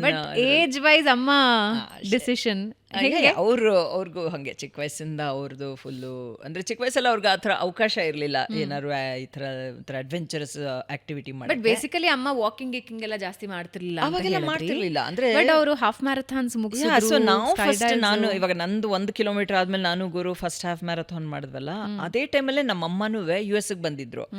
ಸೊ ನಾನು ಯಾಕೆ ಮಾಡಬಾರ್ದು, ಏನು ಹಾಫ್ ಮ್ಯಾರಥಾನ್ ಅಂದರೆ ನಾನು ಯಾಕೆ ಮಾಡಬಾರ್ದು ಅಂತ ಕೇಳಿದ್ರು. At the age of she was in Har 60s, late 60s ಅವಾಗ. ಓಕೆ. ಸೊ ನಾನು ಯಾಕೆ ಮಾಡಬಾರ್ದು ಅಂದರು.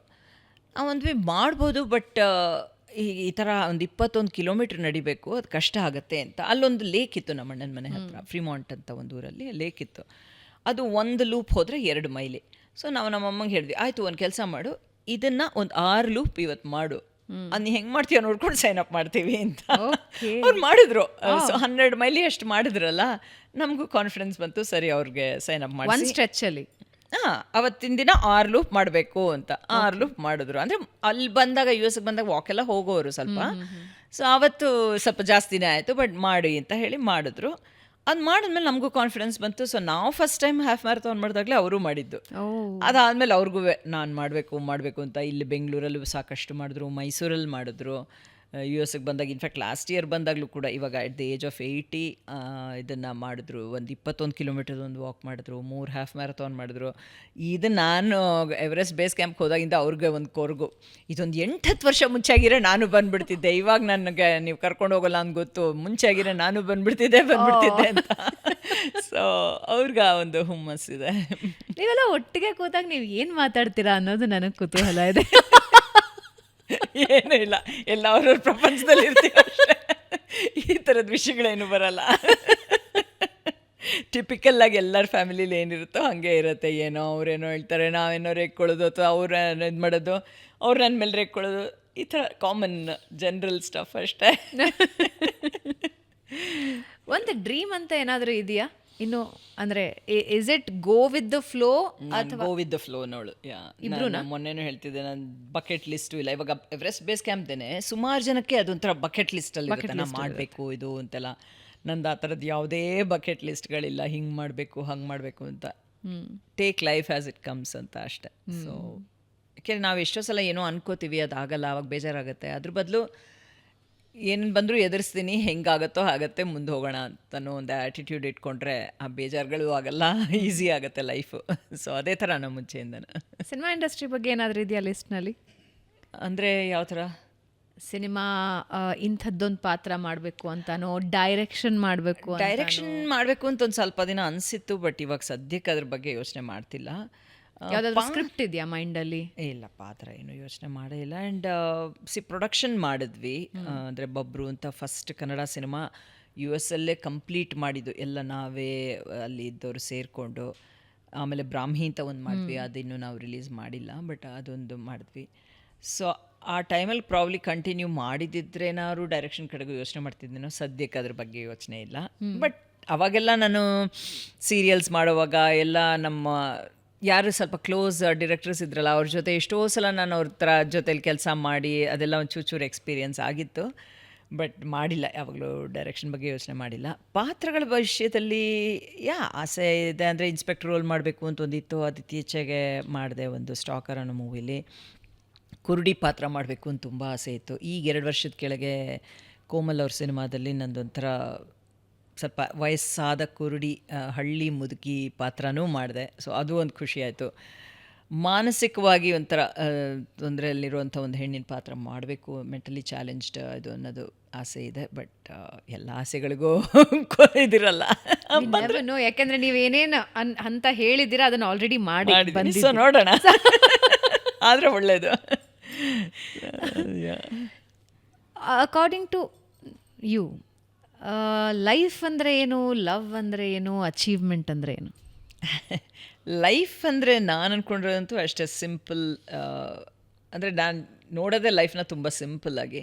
ಸೊ ಲೈಫ್ ಅಂದರೆ ಇರೋಷ್ಟು ಕಾಲ ಆದಷ್ಟು ಚೆನ್ನಾಗಿರಬೇಕು, ಬೇರೆಯವ್ರಿಗೆ ತೊಂದರೆ ಮಾಡಬಾರ್ದು. ನಮ್ಮ ಕೈಯಲ್ಲಿ ಆದರೆ ಸಹಾಯ ಮಾಡಬೇಕು, ಬಟ್ ಅಟ್ಲೀಸ್ಟ್ ತೊಂದರೆ ಮಾಡಬಾರ್ದು. ನಮ್ಮ ಕೈಲಿ ಯಾರಿಗೆ ಏನು ಸಹಾಯ ಮಾಡೋಕ್ಕಾಗತ್ತೋ ಮಾಡ್ತಾ ಇರೋದು, ಈಸಿಯಾಗಿರೋದು. ತುಂಬ ಆಸೆಗಳು ಇಟ್ಕೋಬಾರ್ದು ಅನ್ನೋದು ಒಂದು ನನ್ನ ಲೈಫ್ ಗುರಿ. ಯಾಕೆಂದರೆ ಅದು ಇಟ್ಕೊಂಡಾಗ್ಲೇ ಅದರಿಂದ ಬೇರೆ ಎಲ್ಲ ಶುರುವಾಗೋದು. ಬಟ್ ಆ ಥರ ಆಸೆಗಳು ಇಟ್ಕೊಳ್ಳದೆ ಇದ್ದರೆ probably life is very easy and simple ಅಂತ.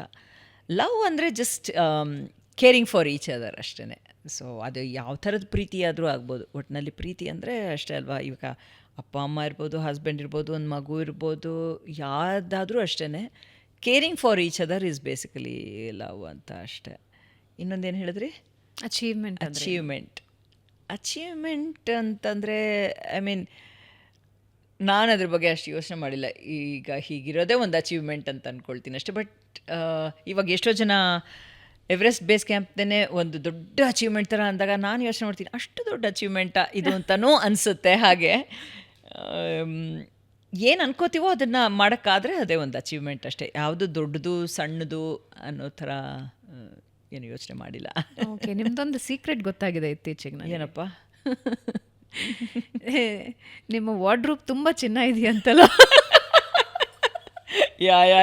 ಯಾರಾದ್ರೂ ಕಳ್ಳ ಅಂದ್ರೆ ಬರೀ ಗೋಲ್ಡು ಸಿಲ್ವರ್ ಸಿಗೋದು, ಗೋಲ್ಡು ಸಿಲ್ವರು ಪ್ಲಾಟಿನಮ್ಮೇ ಸಿಗೋದು, ಎಲ್ಲ ಈ ಥರದ್ದು.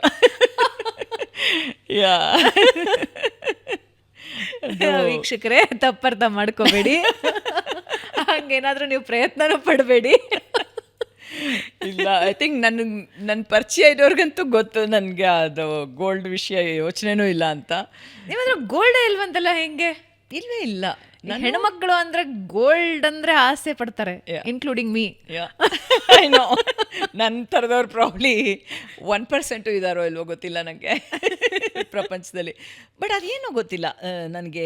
ಚಿಕ್ಕ ವಯಸ್ಸಲ್ಲೇ ಏನು ಇನ್ಫ್ಲೂಯೆನ್ಸ್ ಆಯಿತು, ಬಿಕಾಸ್ ಹಂಗೆ ಫ್ಯಾಮಿಲಿಲಿ ಯಾರು ಗೋಲ್ಡ್ ಬೇಡ ಅನ್ನೋ ಥರದವ್ರಂತೂ ಯಾರೂ ಇರಲಿಲ್ಲ, ಇನ್ಕ್ಲೂಡಿಂಗ್ ನಮ್ಮಮ್ಮ. ಎಲ್ಲರಿಗೂ ಇಷ್ಟನೇ. ಸೊ ನಾನು ಹೈಸ್ಕೂಲ್ಗೂ ಬರೋಕ್ಕೆ ಮುಂಚೆ ನನ್ನ ಮನಸ್ಸು ಆ ಥರ ಬದಲಾಯಿತು. ಹೆಂಗಾಯಿತು ಏನಾಯಿತು ನನಗೆ ನಿಜವಾಗ್ಲೂ ಗೊತ್ತಿಲ್ಲ. ಯಾಕೆ ಏನಾದರೂ ಇನ್ಸಿಡೆಂಟ್ ಆಯಿತಾ? ಇಲ್ಲಪ್ಪ, ಆ ಥರದ್ದು ಏನೂ ಇಲ್ಲ. ಅಂದರೆ ನಾ ಹೇಳ್ದಂಗೆ ಫ್ಯಾಮಿಲಿಲಿ ಯಾರು ನಂಗೆ ಚಿನ್ನ ಬೇಡ ಈ ಥರ ಆ ಥರದ್ದು ಡಿಫ್ರೆಂಟಾಗಿ ಯೋಚನೆ ಮಾಡೋಂಥವ್ರು ಯಾರೂ ಇರಲಿಲ್ಲ. ಆ್ಯಂಡ್ ಆ ಕಾಲದಲ್ಲಿ ಇಷ್ಟೊಂದೆಲ್ಲ ಎಕ್ಸ್ಪೋಜರ್ ಇಲ್ಲ. ಸೊ ಟಿ ವಿನೂ ಆ ಥರ ಎಲ್ಲ ನೋಡಿ, ಟಿ ವಿ ಏನೋ ನೋಡಿ ಇನ್ಫ್ಲೂಯೆನ್ಸ್ ಆದೆ ಅಥವಾ ಎಲ್ಲೋ ಓದಿ ಇನ್ಫ್ಲೂಯೆನ್ಸ್ ಆದೆ, ಏನೂ ಇಲ್ಲ. ಬಟ್ ನನಗೆ ಮಾತ್ರ ಚಿಕ್ಕ ವಯಸ್ಸಿಂದ ಒಂಥರ ನನ್ನ ಥಿಂಕಿಂಗ್ ತುಂಬ ಡಿಫ್ರೆಂಟ್ ಆಗಿರ್ತಿತ್ತು. ಒಂದು ಪೂಜೆ ಮಾಡಬೇಕಾದ್ರೂ ಅಷ್ಟೇ ನಮ್ಮ ಅಜ್ಜಿನ ಕೇಳ್ತಿದ್ದೆ, ಇದು ಯಾಕೆ ಮಾಡಬೇಕು ಅಂತ ಹೇಳು, ನಂಗೆ ಅದು ಕನ್ವಿನ್ಸ್ ಆದರೆ ನಾನು ಮಾಡ್ತೀನಿ ಅಂತ. ನಂಗೆ ನಮ್ಮ ಅಪ್ಪ ಅಮ್ಮ ಹೇಳೋರು ನಾವು ಮಾಡ್ತೀವಪ್ಪ ಅಷ್ಟೇ ಅಂತನ್ನೋರು, ನಾ ಹಂಗೆ ಮಾಡಲ್ಲ ಅಂತ. ಸೊ ಆ ಥರ ಏನೋ ಒಂದು ಚೇಂಜ್ ಇತ್ತು ನನ್ನಲ್ಲಿ, ಯಾಕೆ ಗೊತ್ತಿಲ್ಲ. ಹಾಗೆ ಆಯಿತು. ಆಮೇಲೆ ಗೋಲ್ಡ್ ವಿಷಯಕ್ಕೂ ಅಷ್ಟೇ ಬಲವಂತವಾಗಿ ನಮ್ಮಮ್ಮ ತೀರಾ ಚಿಕ್ಕ ವಯಸ್ಸಲ್ಲಂತೂ ಹಬ್ಬ ಗಿಬ್ಬ ಬಂದರೆ ಒಂದು ಜುಮ್ಕಿ ಇದು ಬಲವಂತವಾಗಿ ಹಾಕೋರು. ನಂಗೆ ಇಷ್ಟ ಆಗ್ತಿಲ್ಲ, ಅಂತಿದ್ದೆ. ನಮ್ಮ ಇನ್ಫ್ಯಾಕ್ಟ್ ಅವಾಗ ಗಾಂಧಿ ಬಜಾರಲ್ಲಿ ನಮ್ಮ ಓನರ್ ಅವ್ರಿಗೆ 3 ಜನ ಗಂಡು ಮಕ್ಕಳು. ಸೊ ಅವ್ರಿಗೆ ಹೆಣ್ಮಕ್ಳಿಲ್ಲ ಅಂತ ನನ್ನ ಮೇಲೆ ತುಂಬ ಅವ್ರಿಗೆ ಹಬ್ಬದ ದಿನ ಯಾಕೆ ಕಳಿಸ್ತೀರಾ ಅವಳನ್ನ ಅಂತ ಬರೋರು. ನಮ್ಮಮ್ಮ ಬಲವಂತವಾಗಿ ಅದೇನೋ ಜುಮ್ಕಿ ಹಾಕಬೇಕು ಅಂತ. ಸೊ ಅವಾಗೆಲ್ಲ ಏನೋ ಚಿಕ್ಕ ವಯಸ್ಸಲ್ಲೇ ಹಾಕಿಸ್ಕೊಳ್ತಿದ್ದೆ. ಐ ಥಿಂಕ್ ಹೈಸ್ಕೂಲ್ಗೂ ಬರೋಕ್ಕೆ ಮುಂಚೆ ಐ ಸೆಡ್ ನಾನು ಇನ್ನು ಹಾಕಲ್ಲ, ನಂಗೆ ಬೇಡ ಅಂತ. ಸೊ ಅವತ್ತು ನಿಲ್ಲಿಸಿದವಳು, ಇದುವರೆಗೂ ಹಾಕಿಲ್ಲ ನಾನು. ಆಶ್ಚರ್ಯನೂ ಆಯಿತು. ಐ ಮೀನ್ ಗೋಲ್ಡಿನ ಬಗ್ಗೆ ಮೋಹವೇ ಇಲ್ಲ, ಇಷ್ಟಾನೂ ಇಲ್ಲ. ಮೋಹ ಅಲ್ಲ, ನೋಡಿದ್ರೆ ನಂಗೆ ಏನು ಅನ್ಸೋದು ಇಲ್ಲ, ಇದೆಷ್ಟು ಚೆನ್ನಾಗಿದೆ ತಗೋಬೇಕು ನಾನು ಅಂತ ಇದುವರೆಗೂ ನಂಗೆ ಅನಿಸಿಲ್ಲ. ಇತ್ತೀಚಿನ ದಿನದಲ್ಲಿ ಯಾರಿಗೂ ಅನ್ನಿಸ್ತಿಲ್ಲ ಬಿಡಿ, ಗೋಲ್ಡ್ ರೇಟ್ ನೋಡಿ ತಗೋಬೇಕು ಅಂತ. ಇವಾಗ ನೋಡಿದ್ರೆ ನಾನು ಯಾವತ್ತೂ ಅದನ್ನ ಡಿಸಿಷನ್ ತೊಗೊಂಡ್ರದ್ದು ಎಷ್ಟು ಈಸಿ ಅಲ್ವಾ. ಇಲ್ಲಾಂದರೆ ಇವಾಗ ಗೋಲ್ಡ್ ರೇಟ್ ಇಷ್ಟ ಆಗ್ಬಿಟ್ಟಿದೆ ಹೆಂಗಪ್ಪ ಅಂತೆಲ್ಲ ಯೋಚನೆನೇ ಇರಲ್ವಾ ನನಗೆ. ಅದು ಏನಾರು ಆಗಲಿ ಇಟ್ಸ್ ಓಕೆ ಅಂತ. ಅದೇನೋ ನನಗೆ ಚಿಕ್ಕ ವಯಸ್ಸಲ್ಲಿ ಮಜಾ ಅಂದರೆ ಈ ಥರ ಆರ್ಟಿಫಿಷಿಯಲ್ ಜ್ಯುವೆಲ್ರಿ ಹಾಕಿದ್ರೆ ಕಿವಿಗೆ ಗಾಯ ಆಗೋದು. ಬಟ್ ನಾನು ಯಾವಾಗ ಗೋಲ್ಡ್ ನಿಲ್ಲಿಸಿ ಬರೀ ಇದನ್ನೇ ಹಾಕಕ್ಕೆ ಶುರು ಮಾಡಿದ್ನೋ, ನಾನು ಅಂತಿರ್ತೀನಿ ನನಗೆ ಗೋಲ್ಡ್ ಅಲರ್ಜಿ ಅಂತ. ಹಾಗೆ ಅವತ್ತಿಂದ ನಾನು ಹಾಕೇ ಇಲ್ವಲ್ಲ. ಆ್ಯಂಡ್ ಅದಾದಮೇಲೆ ಯಾವತ್ತೂ ನನಗೆ ಈ ಥರ ಆರ್ಟಿಫಿಷಿಯಲ್ ಜ್ಯುವೆಲ್ರಿ ಹಾಕಿದ್ರು ಏನೋ ಒಂಥರ ಗಾಯ ಆಗೋದು ಆ ಥರದ್ದೇನೂ ಆಗಲೂ ಇಲ್ಲ. ತೀರಾ ಚಿಕ್ಕ ವಯಸ್ಸಲ್ಲ ಏನಾದ್ರು ಹಾಕಿದ್ರೆ ಹಂಗೆ ಆಗ್ತಿತ್ತು. ಸೊ ನನ್ನ ದೇಹನೂ ಹೇಳ್ತು ನಿಂಗೆ ಚಿನ್ನದ ಸಹವಾಸ ಬೇಡ ಅಂತ. ಏನೋ ಅವತ್ತಿಂದನೂ ನಂಗೆ ಚಿಕ್ಕ ವಯಸ್ಸಿಂದನೂ ಅದು ಇಲ್ಲವೇ ಇಲ್ಲ, ಆಸೆನೇ ಇಲ್ಲ. ಯಾರು ಏನು ತೋರಿಸಿದ್ರು, ಇನ್ಫ್ಯಾಕ್ಟ್ ನಾ ಯಾರೋ ಫ್ರೆಂಡ್ಸೇ ಆಗಲಿ ಅಥವಾ ಫ್ಯಾಮಿಲಿ ಯಾರೇ ಮಾಡಿಸ್ಕೊಂಡ್ರು, ನನಗೇನಾದ್ರು ಆ ಥರ ಗೋಲ್ಡು ಇದು ತೋರ್ಸೋಕ್ಕೆ ಬಂದರೆ ನಾನು ಸುಮ್ಮನೆ ವೇಸ್ಟು ಅಂತೀನಿ. ನಂಗೆ ಯಾಕೆ ತೋರಿಸ್ತೀರಾ, ನನಗೇನು ಅನ್ಸಲ್ಲ ಅದನ್ನು ನೋಡಿದ್ರೆ ಅಂತ. ಇನ್ಫ್ಯಾಕ್ಟ್ ಬಟ್ಟೆಗಳ ವಿಷಯದಲ್ಲೂ ಅಷ್ಟೇ ನಂಗೆ ತುಂಬ ಆ ಥರ ಶಾಪಿಂಗ್ ಕ್ರೇಜ್ ಏನಿಲ್ಲ. ಬೇಕು ಅಂತ ಒಂದಿಷ್ಟು ಇಟ್ಕೊಂಡಿರ್ಬೇಕು, ಅಷ್ಟು ಬಿಟ್ಟರೆ ಆ ಥರ ಶಾಪಿಂಗ್ ಎಲ್ಲ ಹೋದರೂ ನಂಗೆ ಒಂಥರ ಅರ್ಧ ಗಂಟೆ ನನ್ನ ಪೇಷನ್ಸ್ ಲೆವೆಲ್ಲು. ಅದಾದಮೇಲೆ ಬೇಡ ಸಾಕು ಹೋಗೋಣ ಅನ್ನೋ ಥರ ಮೈಂಡು ನಂದು. ಅದೊಂದು ವಿಷಯದಲ್ಲಿ ನನಗೂ ಗುರುಗೂ ಸ್ವಲ್ಪ ಡಿಫ್ರೆನ್ಸ್ ಇದೆ. He is more of a shopper than me. And ನನಗೂ ಅಷ್ಟೇ ನೋಡಿ ಚೆನ್ನಾಗಿ ಲಕ್ಕಿ ಅಲ್ಲ, ಗೋಲ್ಡ್ ಸಿಲ್ವರ್ ಚಾನ್ಸೇ ಇಲ್ಲ, ಗೋಲ್ಡ್ ಸಿಲ್ವರ್ ಎಲ್ಲ ಇಲ್ಲ. ಬಟ್ ಬಟ್ಟೆ ವಿಷಯದಲ್ಲಿ ಅವನಿಗೆ ಸ್ವಲ್ಪ ಜಾಸ್ತಿ. ಹೊರಗಡೆ ಹೋದಾಗ ನೋಡು ಇದು ಚೆನ್ನಾಗಿದೆ ತಗೋ, ಅವನು ತೊಗೊಳ್ತಾನೆ, ನನಗೂ ನೋಡು ಇದು ತಗೋ ಅದು ತಗೋ ಅಂತ, ನಾನು ಬೇಡ ಅಂತ ಹಂಗೆ. ಬಟ್ ಗೋಲ್ಡ್ ಸಿಲ್ವರ್ ಬೆಸ್ಟ್ ಅಂದರೆ ಆಸೆ ಇಲ್ಲದೆ ನಿಜ. ಸೊ ಯಾವ ಹಬ್ಬ ಬಂದರೂ ಗೋಲ್ಡಿನ ಆಪ್ಷನ್ ಅಂದರೆ ಗೋಲ್ಡಿನ ಬೇಡಿಕೆ ಇಲ್ಲ. ಯಾವ ಬ್ಯಾಂಕ್ ಲಾಕರ್ ಬೇಡ, ಲಾಕರ್ ಬೇಡ, ಏನು ಬೇಡ. ಯಾವುದೋ ಒಂದು ಹೊಸ ಡಿಸೈನ್ ಬಂದು ಕೊಡಿಸ್ಬೇಕು ಅಂತಿಲ್ಲ. ನಥಿಂಗ್. ಸಿಕ್ಕಾಪಟ್ಟೆ ದುಡ್ಡು ಉಳಿತು. ದುಡ್ಡು ಉಳಿಯೋದಲ್ಲ, ದುಡ್ಡು ಖರ್ಚಾಗ್ಲಿಲ್ಲ ಅಷ್ಟೇ, ಉಳಿಯೋದೇನಿರಲ್ಲ. ಓಕೆ. ಸೊ ಇವಾಗ ಇಬ್ಬರ ವಿಷಯಕ್ಕೆ ಬರೋದಾದರೆ, ನೀವಿಬ್ಬರು ಆಲ್ಮೋಸ್ಟ್ ಒಂದೇ ಸ್ವರದಲ್ಲಿದ್ದೀರಿ. ಆದರೆ ಓಕೆ, ಟೆಲ್ ಮಿ, ನಿಮ್ಮ ಬಗ್ಗೆ ಗುರು ಅವರಿಗೆ ಇರಿಟೇಟ್ ಆಗೋ ವಿಷಯ ಯಾವುದು? ನನ್ನ ಬಗ್ಗೆ ಇರಿಟೇಟ್ ಆಗೋದಂದರೆ, ನಾನು ಒಂದು ಹೇಳಿದ್ರೆ ಅದನ್ನ ಹೇಳ್ತಾನೆ ಇರ್ತೀನಿ. ಅಂದರೆ ಯಾವುದೋ ಒಂದು ಕೆಲಸ ಆಗಿಲ್ಲ ಅಂದರೆ ಜ್ಞಾಪಿಸ್ತಾನೆ ಇರ್ತೀನಿ. ಅದು ಅವ್ನಿಗೆ ಸ್ವಲ್ಪ ಇರಿಟೇಟ್ ಆಗುತ್ತೆ. ಬಟ್ ನನಗೆ ಅಂದ್ಕೊಂಡ ತಕ್ಷಣ ಆಗ್ಬಿಡ್ಬೇಕು ಕೆಲಸ. ಅದು ಹೇಳಿದ್ರೆ ಆಗ್ತಿರಲ್ಲ. ಸೊ ಮೋಸ್ಟ್ಲಿ ಅವ್ನಿಗೆ ಅದಕ್ಕೆ ಇರಿಟೇಟ್ ಆಗೋದು ಅನಿಸುತ್ತೆ. ಓಕೆ, ಅವರ ಬಗ್ಗೆ ನಿಮಗೆ ಇರಿಟೇಟ್ ಆಗೋ ಅದೇ ಸೇಮ್ ಥಿಂಗ್. ಹೇಳಿದ ತಕ್ಷಣ ಕೆಲಸ ಆಗಲ್ಲ, ಇರಿಟೇಟ್ ಆಗುತ್ತೆ ಅಷ್ಟೇ. ಅದರಲ್ಲೂ ಒಂದೇ ವಿಷಯಕ್ಕೆ. ಸೊ ಅದೇ ಆಗೋದು.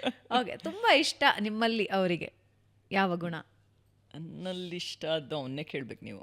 ನಂಗೆ ಗೊತ್ತಿಲ್ಲ. ಮತ್ತೆ ಹೇಳಿರ್ತಾರೆ ನಿನ್ ಗುಣ ಇದಂದಿಷ್ಟ. ಅಯ್ಯೋ ಅಷ್ಟೆಲ್ಲ ಹೊಗಳಲ್ವಾ ಅವರು? ಆ ಥರದ್ದು ಐ ಥಿಂಕ್ ಏನೂ ಇದ್ದಿಲ್ಲಪ್ಪ. ಬಟ್ ಓಕೆ ಓಕೆ, ಅವ್ರು ಸಿಕ್ಕಾಗ ಅವ್ರನ್ನೇ ಕೇಳ್ತೀನಿ. ಓಕೆ, ಅವರಲ್ಲಿ ನಿಮಗೆ ಇಷ್ಟ ಆಗುವಂಥ ಗುಣ ಯಾವುದು? Friendly nature of course. First friend ಆಗಿದ್ದೆ ಹಾಗೆ. ಸೊ ಅವನ friendly nature and adjusting nature, ಯಾವುದಕ್ಕೂ no complaints or anything. So definitely ಅದು. ಓಕೆ, ಅವ್ರು ಮಾಡಬೇಕು ಅಂದ್ಕೊಂಡಿರೋ ಯಾವುದೋ ಒಂದು ಅಡ್ವೆಂಚರು, ಆದರೆ ನಿಮಗೆ ಇಷ್ಟ ಇಲ್ದಿರೋದು ಯಾವುದು? ಅವ್ನಿಗೆ ಇವಾಗ ಇನ್ನೂ ದೊಡ್ಡ ಲಿಸ್ಟ್ ಇದೆ ಇದ್ರ ಈ ವಿಷಯದಲ್ಲಿ ಮಾತ್ರ. ಹೈಕ್ಸ್ ಅಲ್ಲಿ ಹೋಗ್ಬೇಕು, ಇಲ್ಲಿ ಹೋಗ್ಬೇಕು, ಇದು ಮಾಡ್ಬೇಕು, ಕಿಲಿಮಂಜಾರೋ ಮಾಡ್ಬೇಕು, ಇನ್ನೇನೋ ಮಾಡಬೇಕು, ಅವೆಲ್ಲ ಇದೆ. ನಾನು ಅದ್ರ ಬಗ್ಗೆ ಎಲ್ಲ ಯೋಚನೆ ಮಾಡಿಲ್ಲ ಇನ್ನು. ಮೊನ್ನೆ ಬೇಸ್ ಕ್ಯಾಂಪ್ ಮಾಡಿದ್ಮೇಲೆ ಅಷ್ಟು ಎಲಿವೇಶನ್ ಬೇಡ ಅಂತ ಅನ್ನಿಸ್ತಿದೆ. ಮೇ ಬಿ ಒಂದು 15,000 13,000ವರೆಗೂ ಚೆನ್ನಾಗಿರುತ್ತೆ. ಅದಕ್ಕಿಂತ ಜಾಸ್ತಿ ಹೋಗಿ ಯಾತಕ್ಕೆ ಅಂತ ನನಗೆ. ಸೊ ಆ ವಿಷಯದಲ್ಲಿ ಇವಾಗ ಒಂಚೂರು ಡಿಫ್ರೆನ್ಸ್ ಇದೆ. ಬೇಸ್ ಕ್ಯಾಂಪ್ ಮುಗಿದ ತಕ್ಷಣ ಅವ್ರದ್ದು ನೆಕ್ಸ್ಟ್ ಟಾರ್ಗೆಟ್ ಸೆಟ್ ಆಯ್ತಾ? ಇನ್ನು ಐ ಥಿಂಕ್ ಈಗಲೇ ರೈಟ್ ನಾವು ಐ ಥಿಂಕ್ ಇನ್ಯಾವುದೋ ಹಿಮಾಲಯಸಲ್ಲಿ ಇನ್ನೊಂದು ಯಾವುದೋ ಪ್ಲ್ಯಾನ್ ಮಾಡ್ತೇನೆ. ಆಮೇಲೆ ಕಿಲಿಮಂಜಾರೋ ಅನ್ನೋ ಪ್ಲ್ಯಾನ್ ಇದೆ. ಸೊ ನಾನು ಬಿಟ್ಟು ಇನ್ನು ಏನು ಬೇಕಾದ್ರೂ ಮಾಡ್ಕೊ ಅಂತ. ಬಟ್ ಜನರಲಿ ನಮ್ಮದು ಸುಮಾರು ಆ್ಯಕ್ಟಿವಿಟೀಸ್ ಎಲ್ಲ ಒಟ್ಟಿಗೆ ಮಾಡೋದು. ಅಂದರೆ ರನ್ನಿಂಗ್ ಶುರು ಮಾಡಿದಾಗ ಒಟ್ಟಿಗೆ ಶುರು ಮಾಡಿದ್ವಿ. ಸೊ ಹೈಕ್ಸು ಸಾಮಾನ್ಯವಾಗಿ ಒಟ್ಟಿಗೆ ಹೋಗ್ತೀವಿ. ಹಾಗಾಗಿ ಈಗ ಗೊತ್ತಿಲ್ಲ, ನೋಡಬೇಕು. ಕೆಲವು ಹೈಕ್ಸ್ ಮೇ ಬಿ ಹೋಗ್ಬೋದು. Okay, finally financial independence for women, ಇದು ತುಂಬ ಅಂಡರ್ ರೇಟೆಡ್ ಸಬ್ಜೆಕ್ಟ್. ಹೌದು. ಎಷ್ಟು ಮುಖ್ಯ ಅಂತ ಹೇಳ್ತೀರಿ? ಅಂದರೆ ನಾನು ನೋಡಿದ ಹಾಗೆ ಮನೆ ಕೆಲಸ ಮಾಡಿನೂ ಮನೆಗೆ ದುಡ್ಡು ತರ್ತಾ ಇರ್ತಾರೆ, ಒಂದು ಗಾರ್ಮೆಂಟ್ಸಿಗೆ ಹೋಗಿನೂ ದುಡ್ಡು ತರ್ತಾ ಇರ್ತಾರೆ. ಬಟ್ ಅದೊಂದು ಇಂಡಿಪೆಂಡೆನ್ಸ್ನ ಫೀಲೇ ಮಾಡ್ಕೊಳ್ಳಲ್ಲ ಹೆಣ್ಮಕ್ಳು. ಆ್ಯಂಡ್ ನಾನು ಫಿನಾನ್ಷಿಯಲಿ ಇಂಡಿಪೆಂಡೆಂಟ್ ಆಗಬೇಕು ಅನ್ನೋ ಥಾಟ್ಗೆ ಬರೋದಿಲ್ಲ. ಬಟ್ ಅದು ತುಂಬ ಮುಖ್ಯ, ತುಂಬ ಮುಖ್ಯ ಹೆಣ್ಮಕ್ಳಿಗೆ. ಖಂಡಿತ ಫಿನಾನ್ಷಿಯಲ್ ಇಂಡಿಪೆಂಡೆನ್ಸ್ ಅಂದರೆ ಅದು ಇದೆ ಅಂದ್ಬಿಟ್ಟು ಏನೋ ಒಂದು ನಾನೇ ದುಡಿತೀನಿ, ನಂದೇ ಇದು ಅನ್ನೋ ಥರ ಒಂದು ದರ್ಪ ತೋರಿಸೋದು ಅಂತಲ್ಲ. ಬಟ್ ನಮಗೆ ಎಲ್ಲೋ ಒಂದು ಕಡೆ ಬೇಕು ಆ ಫಿನಾನ್ಷಿಯಲ್ ಇಂಡಿಪೆಂಡೆನ್ಸ್. ಅದಿರಬೇಕು ಅಂತ ನಾನು ಹೇಳೋದು. ತುಂಬಾ ಮುಖ್ಯ ಆಗತ್ತೆ. ಯಾವತ್ತೋ ಏನೋ ಒಂದು ರೀಸನ್ಗೆ ಅಯ್ಯೋ ನನ್ನ ಹತ್ರ ಇದ್ದಿದ್ರೆ ಅನ್ನೋ ಒಂದು ಮನಸ್ಸಿಗೆ ಎಲ್ಲೋ ಒಂದು ಅನಿಸುತ್ತೆ ಅದು. ಸೊ ಫಿನಾನ್ಷಿಯಲ್ ಇಂಡಿಪೆಂಡೆನ್ಸ್ ಯಾವತ್ತಿಗೆ ಆದರೂ ಒಳ್ಳೆಯದು. ಸೊ ಆದಷ್ಟು ಹೆಣ್ಮಕ್ಳು ಕೆಲಸದಲ್ಲಿ ಸಣ್ಣ ಪುಟ್ಟ ಕೆಲಸ ಅಂತೆಲ್ಲ ಯಾವುದೂ ಇಲ್ಲ. ಯಾವ ಕೆಲಸ ಆದರೂ ಸರಿ ಮಾಡಿ ನಮ್ಮ ಒಂದು ದುಡ್ಡು ನಾವು ಇಟ್ಕೊಂಡಿರೋದು ಯಾವುದೇ ಸಂದರ್ಭಕ್ಕಾದರೂ ಒಳ್ಳೆಯದು ಅಂತ ನನಗೆ ಹೇಳಕ್ಕೆ ಇಷ್ಟಪಡ್ತೀನಿ ನಾನು. ಆ್ಯಂಡ್ ಗಂಡ ಹೆಂಡತಿ ಆ ಸಮತೋಲನ ಕಾಪಾಡೋದಿದೆಯಲ್ಲ, ಇಟ್ಸ್ ವೆರಿ ಡಿಫಿಕಲ್ಟ್ ಇವತ್ತಿನ ದಿನದಲ್ಲಿ. Better than last decade, but ಆದರೂ ಇವಾಗಲೂ ಇನ್ನೂ ಸಾಲದು. So how to balance it? ಅಂದರೆ ಗಂಡ ಆಗಲಿ ಹೆಂಡತಿ ಆಗಲಿ ನೋಡಬೇಕಾಗುತ್ತೆ. ನಾವು ಮನೇಲಿ ಮಕ್ಕಳನ್ನ ಹೆಂಗೆ ಬೆಳೆಸ್ತೀವಿ ಅನ್ನೋದ್ರ ಮೇಲೂ ಹೋಗುತ್ತೆ. ಒಬ್ಬ ತಾಯಿಯಾಗೆ ಕೂಡ ಎಷ್ಟೋ ಸಲ ಅಮ್ಮಂದ್ರು ಗಂಡು ಮಕ್ಕಳನ್ನ ಬೆಳೆಸೋ ರೀತಿ ಬೇರೆ ಇರುತ್ತೆ, ಹೆಣ್ಮಕ್ಳನ್ನ ಬೆಳೆಸೋ ರೀತಿ. ನೀ ಹೆಣ್ಣು ಹಿಂಗೆ ಮಾಡು, ನೀ ಗಂಡು ನೀನು ಈ ಕೆಲಸ ಮಾಡದೇ ಇದ್ರು ಪರಲ್ಲ. ಸೊ ಅಲ್ಲಿ ಬದಲಾವಣೆ ಆಗಬೇಕು ಮೊದಲು. ಅಲ್ಲಿ ಬದಲಾವಣೆ ಆದರೆ ಆಮೇಲೆ ತಾನಾಗೆ ಎಲ್ಲ ಬದಲಾವಣೆ ಆಗುತ್ತೆ. ಯಾಕೆಂದರೆ ಆ ಗಂಡು ಮಕ್ಳ ಮನಸ್ಸಲ್ಲೂ ಅಂದರೆ ಒಂದು ಸಣ್ಣ ಸಣ್ಣ ಇದು ಇವಾಗ ನಾ US ಅಲ್ಲಿ ನೋಡ್ತಿರ್ತೀನಲ್ಲ, ಹೆಣ್ಮಕ್ಳಂದ್ರೆ ಪಿಂಕ್ ಇಷ್ಟ ಅನ್ನೋದು ಅದೊಂಥರ ಸುಮ್ಮನೆ ಅದು ಮೈಂಡಲ್ಲಿ ಹಾಕ್ಬಿಟ್ಟಿರ್ತಾರೆ. ಸೊ ಹೆಣ್ಮಕ್ಳಂದ್ರೆ ಪಿಂಕು, ಗಂಡು ಮಕ್ಳಂದ್ರೆ ಬ್ಲೂ ಅಂತ. ಸೊ ನಾವೇ ಅದನ್ನು ಫಸ್ಟಿಂದ ಅದು ತಲೆಯಲ್ಲಿ ತುಂಬೋದು. ಸೊ ಗಂಡು ಮಕ್ಳನ್ನ ನೀ ಈ ಕೆಲಸ ಮಾಡಬೇಡ, ಏನು ಹೆಣ್ಣಿನ ಥರ ಬಳೆ ತೊಟ್ಕೊಂಡು. ಸೊ ಒಂಥರ ಮುಂಚೆಯಿಂದ ಆ ಥರ ಡಿಫ್ರೆನ್ಷಿಯೇಟ್ ಮಾಡ್ತೀವಲ್ಲ, ಅದು ಬದಲಾಗಬೇಕು. ಸೊ ನಾವು ಮಕ್ಕಳನ್ನ ಬೆಳೆಸೋ ರೀತಿ ಬದಲಾದರೆ ತಾನಾಗೆ ಬದಲಾಗುತ್ತೆ ಆವಾಗ ಜೀವನ. ಅದಾಗಿಲ್ಲ ಇನ್ನು ನಮ್ಮ ಸಮಾಜದಲ್ಲಂತೂ ತುಂಬಾ ನಾವು ಅದು ಇವತ್ತಿಗೂ ಇನ್ನೂ ಹಿಂದೆ ಇದ್ದೀವಿ ಅನಿಸುತ್ತೆ ನನಗೆ. ಎಷ್ಟು ಅದು ತುಂಬ ಬದಲಾವಣೆ ಬೇಕು ಆ ವಿಷಯದಲ್ಲಿ. ಅಂದರೆ ಮನೆ ಕೆಲಸ ಅಂದರೂ ಅಷ್ಟೇ, ಬರೀ ಹೆಣ್ಣೆ ಮಾಡಬೇಕು ಅನ್ನೋದು ಏನಿದೆ ಅಲ್ವಾ. ಸೊ ಇಬ್ಬರು ಮನೆ ಅದು. ಸೊ ಇಬ್ಬರು ಮಾಡೋ ಹಾಗಿದ್ರೆ ಎಲ್ಲದೂ ಇಬ್ಬರು ಮಾಡೋ ಥರ ಆದರೆ ಚೆನ್ನಾಗಿರುತ್ತೆ. ಬಟ್ ಅದು ಅಷ್ಟು ಈಸಿ ಅಲ್ಲ, ಆಗಲ್ಲ. ಆಗಬೇಕು. ಆ್ಯಂಡ್ ನಾವು ಹೆಂಗಸರು ಹಾಗೆ ಇರ್ತೀವಿ ಎಷ್ಟೋ ಸಲ. ಅಯ್ಯೋ ಇಲ್ಲ ನಾವೇ ಮಾಡ್ತೀವಿ ಅಂದ್ಕೊಂಡು ನಮ್ಮ ತಲೆ ಮೇಲೆ ನಾವೇ ಹಾಕ್ಕೊಂಡು ಜೀವನ ಹಾಗೆ ಕಳೆದು ಬಿಡ್ತೀವಿ. ಸೊ ಆಮೇಲೆ ಯಾವತ್ತಿಗೋ ಅನಿಸುತ್ತೆ ಅಯ್ಯೋ ನಾವು ಹಂಗೆ ಮಾಡಬಾರ್ದಿತ್ತು, ಬಟ್ ಅಷ್ಟೊತ್ತಿಗೆ ಭಾಳ ಲೇಟ್ ಆಗಿರುತ್ತೆ. ಸೊ ನಾವು ಬದಲಾವಣೆ, ನಾವು ಯೋಚನೆ ಮಾಡೋ ರೀತಿನೂ ಬದಲಾಯಿಸ್ಕೋಬೇಕು. ಬದಲಾಯಿಸ್ಕೊಂಡ್ರೇ ಬೇರೆ ಬದಲಾವಣೆಗಳು ಬರುತ್ತೆ. ಲವ್ಲಿ. ನಿಮ್ಮ ಬ್ಯೂಟಿ ಟಿಪ್ಸ್ ಒಂದು 5 ಕೊಡಿ ನೋಡೋಣ ನಮ್ಮ ಹೆಣ್ಮಕ್ಳಿಗೆ. ನಾನು ವೆರಿ ಸಿಂಪಲ್ ಇದು. ಅಂದರೆ ನಾನೇನು ಮುಖಕ್ಕೆಲ್ಲ ಯಾವುದೇ ಮೇಕಪ್ಪು ಆ ಥರದ್ದೆಲ್ಲ ಇಲ್ಲ, ಏನೂ ಇಲ್ಲ. ಬರೀ ಅಫ್ಕೋರ್ಸ್ ನಾನು ಏನು ಮಾಯ್ಶ್ಚರೈಸರು ಸೀರಮ್ಮು ಅದು ಮಾಡ್ತೀನೋ ಬಿಟ್ಟರೆ ನಾನು ಏನಿರುತ್ತೆ ರೊಟೀನ್ ಏನಿರುತ್ತೆ? ಸ್ನಾನ ಆದಮೇಲೆ ಒಂದು ಸೀರಮ್ ಒಂದು ಹಚ್ತೀನಿ, ಆಮೇಲೆ ಮಾಯ್ಶ್ಚರೈಸರು. ರಾತ್ರಿನೂ ಅಷ್ಟೇ night serum and night moisturiser. ಅಷ್ಟು ಬಿಟ್ಟರೆ ನಾನು ಇನ್ನೇನು ಮಾಡಲ್ಲ. ಒಂದು ಕಾಂಪ್ಯಾಕ್ಟ್ ಕೂಡ ಫುಲ್ಲು ಹಚ್ಚಲ್ಲ ನನ್ನ ಮುಖಕ್ಕೆ. ನನ್ನ ಮೇಕಪ್ ಅಂದರೆ ಐಲೈನರ್ ಹಚ್ಚಿದಾಗ ನಂದು ಮೇಕಪ್ಪು. ಐಲೈನರ್ ಒಂದೇ ಮೇಕಪ್. ಈಗ ನಾ ಮಾಡಿರೋದು ಅಷ್ಟೇ. ಸೊ ಅಷ್ಟೇ ನನ್ನ ಮೇಕಪ್ಪು. ಸೊ ಹಾಗಾಗಿ ನಾನು ಸ್ಕಿನ್ನ ಜಾಸ್ತಿ ಅಬ್ಯೂಸ್ ಮಾಡಲ್ಲ ಅನ್ಬೋದು. ಹಾಗೆ ಲೆಕ್ಕ ಇನ್ನೇನು ಎಕ್ಸ್ಪೆರಿಮೆಂಟ್ಸ್ ಅದು ಬಳಿ ಏನು ಮಾಡೋಕ್ಕೆ ಹೋಗಲ್ಲ. ತಲೆಗೂ ಅಷ್ಟೇ ಆದಷ್ಟು ನ್ಯಾಚುರಲ್ ಶ್ಯಾಂಪೂ ಆ್ಯಂಡ್ ಇದು ಯೂಸ್ ಮಾಡೋದು ಬಿಟ್ಟರೆ ಬೇರೆ ಏನು ಮಾಡೋಕ್ಕೆ ಹೋಗಲ್ಲ. ಕಲರ್ ಮಾಡಲ್ಲ, ಹೆನ್ನ ಯಾವತ್ತಿಂದಲೂ ಅದೇ ಅಭ್ಯಾಸ ಇರೋದು. ಸೊ ಆ ಥರ ಆದಷ್ಟು ನ್ಯಾಚುರಲ್ ಪ್ರಾಡಕ್ಟ್ಸ್ಗೆ ಗಮನ ಕೊಡ್ತೀನಿ. ಚೆನ್ನಾಗಿ ನೀರು ಕುಡಿತೀನಿ. Healthy eating definitely. ನಾವು ಮೇಲೆ ಏನೇ ಸ್ಕಿನ್ ಕೇರ್ ತೊಗೊಂಡ್ರೂ ನಾವು ಸರಿಯಾಗಿ ತಿಂದೇ ಇದ್ದರೆ ಅದು ಏನು ಪ್ರಯೋಜನ ಆಗಲ್ಲ. ಸೊ ಅದ್ರ ಬಗ್ಗೆ ಖಂಡಿತ ಗಮನ ಕೊಡ್ತೀನಿ. ಹೆಲ್ದಿ ಈಟಿಂಗ್ ಚೆನ್ನಾಗಿ ತರಕಾರಿ ತಿನ್ನಬೇಕು, ಪ್ರೋಟೀನ್ ತಿನ್ನಬೇಕು, ಇದು ಮಾಡಬೇಕು, ನೀರು ಕುಡಿಬೇಕು, ಅದೆಲ್ಲ ಮಾಡ್ತೀನಿ ಅಷ್ಟೇ. ಓಕೆ, ಸೊ ಬಾಹ್ಯ ಟಿಪ್ಸ್ ಆಯಿತು. ಜೀವನಕ್ಕೆ ಬೇಕಾಗೋ ಒಂದು 5 ಸೂತ್ರಗಳು. ಅಯ್ಯೋ, ಅದು ಆಗ್ಲಿಂದ ಹೇಳ್ತೀನಲ್ಲ, ನನ್ನ ಸೂತ್ರಗಳನ್ನು ನಾನು ಹೇಳಿದ್ದೀನಿ. ಬಟ್ ಅದು ಎಲ್ರಿಗೂ ಅದು ಅನ್ವಯ ಆಗುತ್ತೋ ಇಲ್ಲ ಗೊತ್ತಿಲ್ಲ. ಬಟ್ ನಂದು ಅದೇ ಸಿಂಪಲ್ ಲಿವಿಂಗ್ ಅಷ್ಟೇ. ಸಿಂಪಲ್ ಲಿವಿಂಗ್, ಹೈ ಥಿಂಕಿಂಗ್ ಅಂತಿದ್ರು ಒಂದು ಕಾಲದಲ್ಲಿ. But simple living, simple thinking, try to be happy ಅಷ್ಟೇ. ಖುಷಿಯಾಗಿರಬೇಕು. ಏನು ಬಂದರೂ ಆಕ್ಸೆಪ್ಟ್ ಮಾಡ್ಕೊಂಡು ಹೋಗುವಂಥದ್ದು ಇದ್ರೇ ಜೀವನ ಆಗೋದಿಲ್ಲ. ಅಂದರೆ ನಾವೇ ಸಫರ್ ಆಗ್ತೀವಿ. ಸೊ ಎಲ್ಲೋ ಒಂದು ಕಡೆ ಆ ಕಾಂಪ್ರಮೈಸ್ ಮಾಡ್ಕೊಂಬಿಟ್ರೆ ಲೈಫಲ್ಲಿ ಐ ಥಿಂಕ್ ಈಸಿ ಆಗುತ್ತೆ ಲೈಫು. ಅತಿ ಆಸೆ ಇಲ್ಲ, ಅದರಿಂದ ಈಸಿ.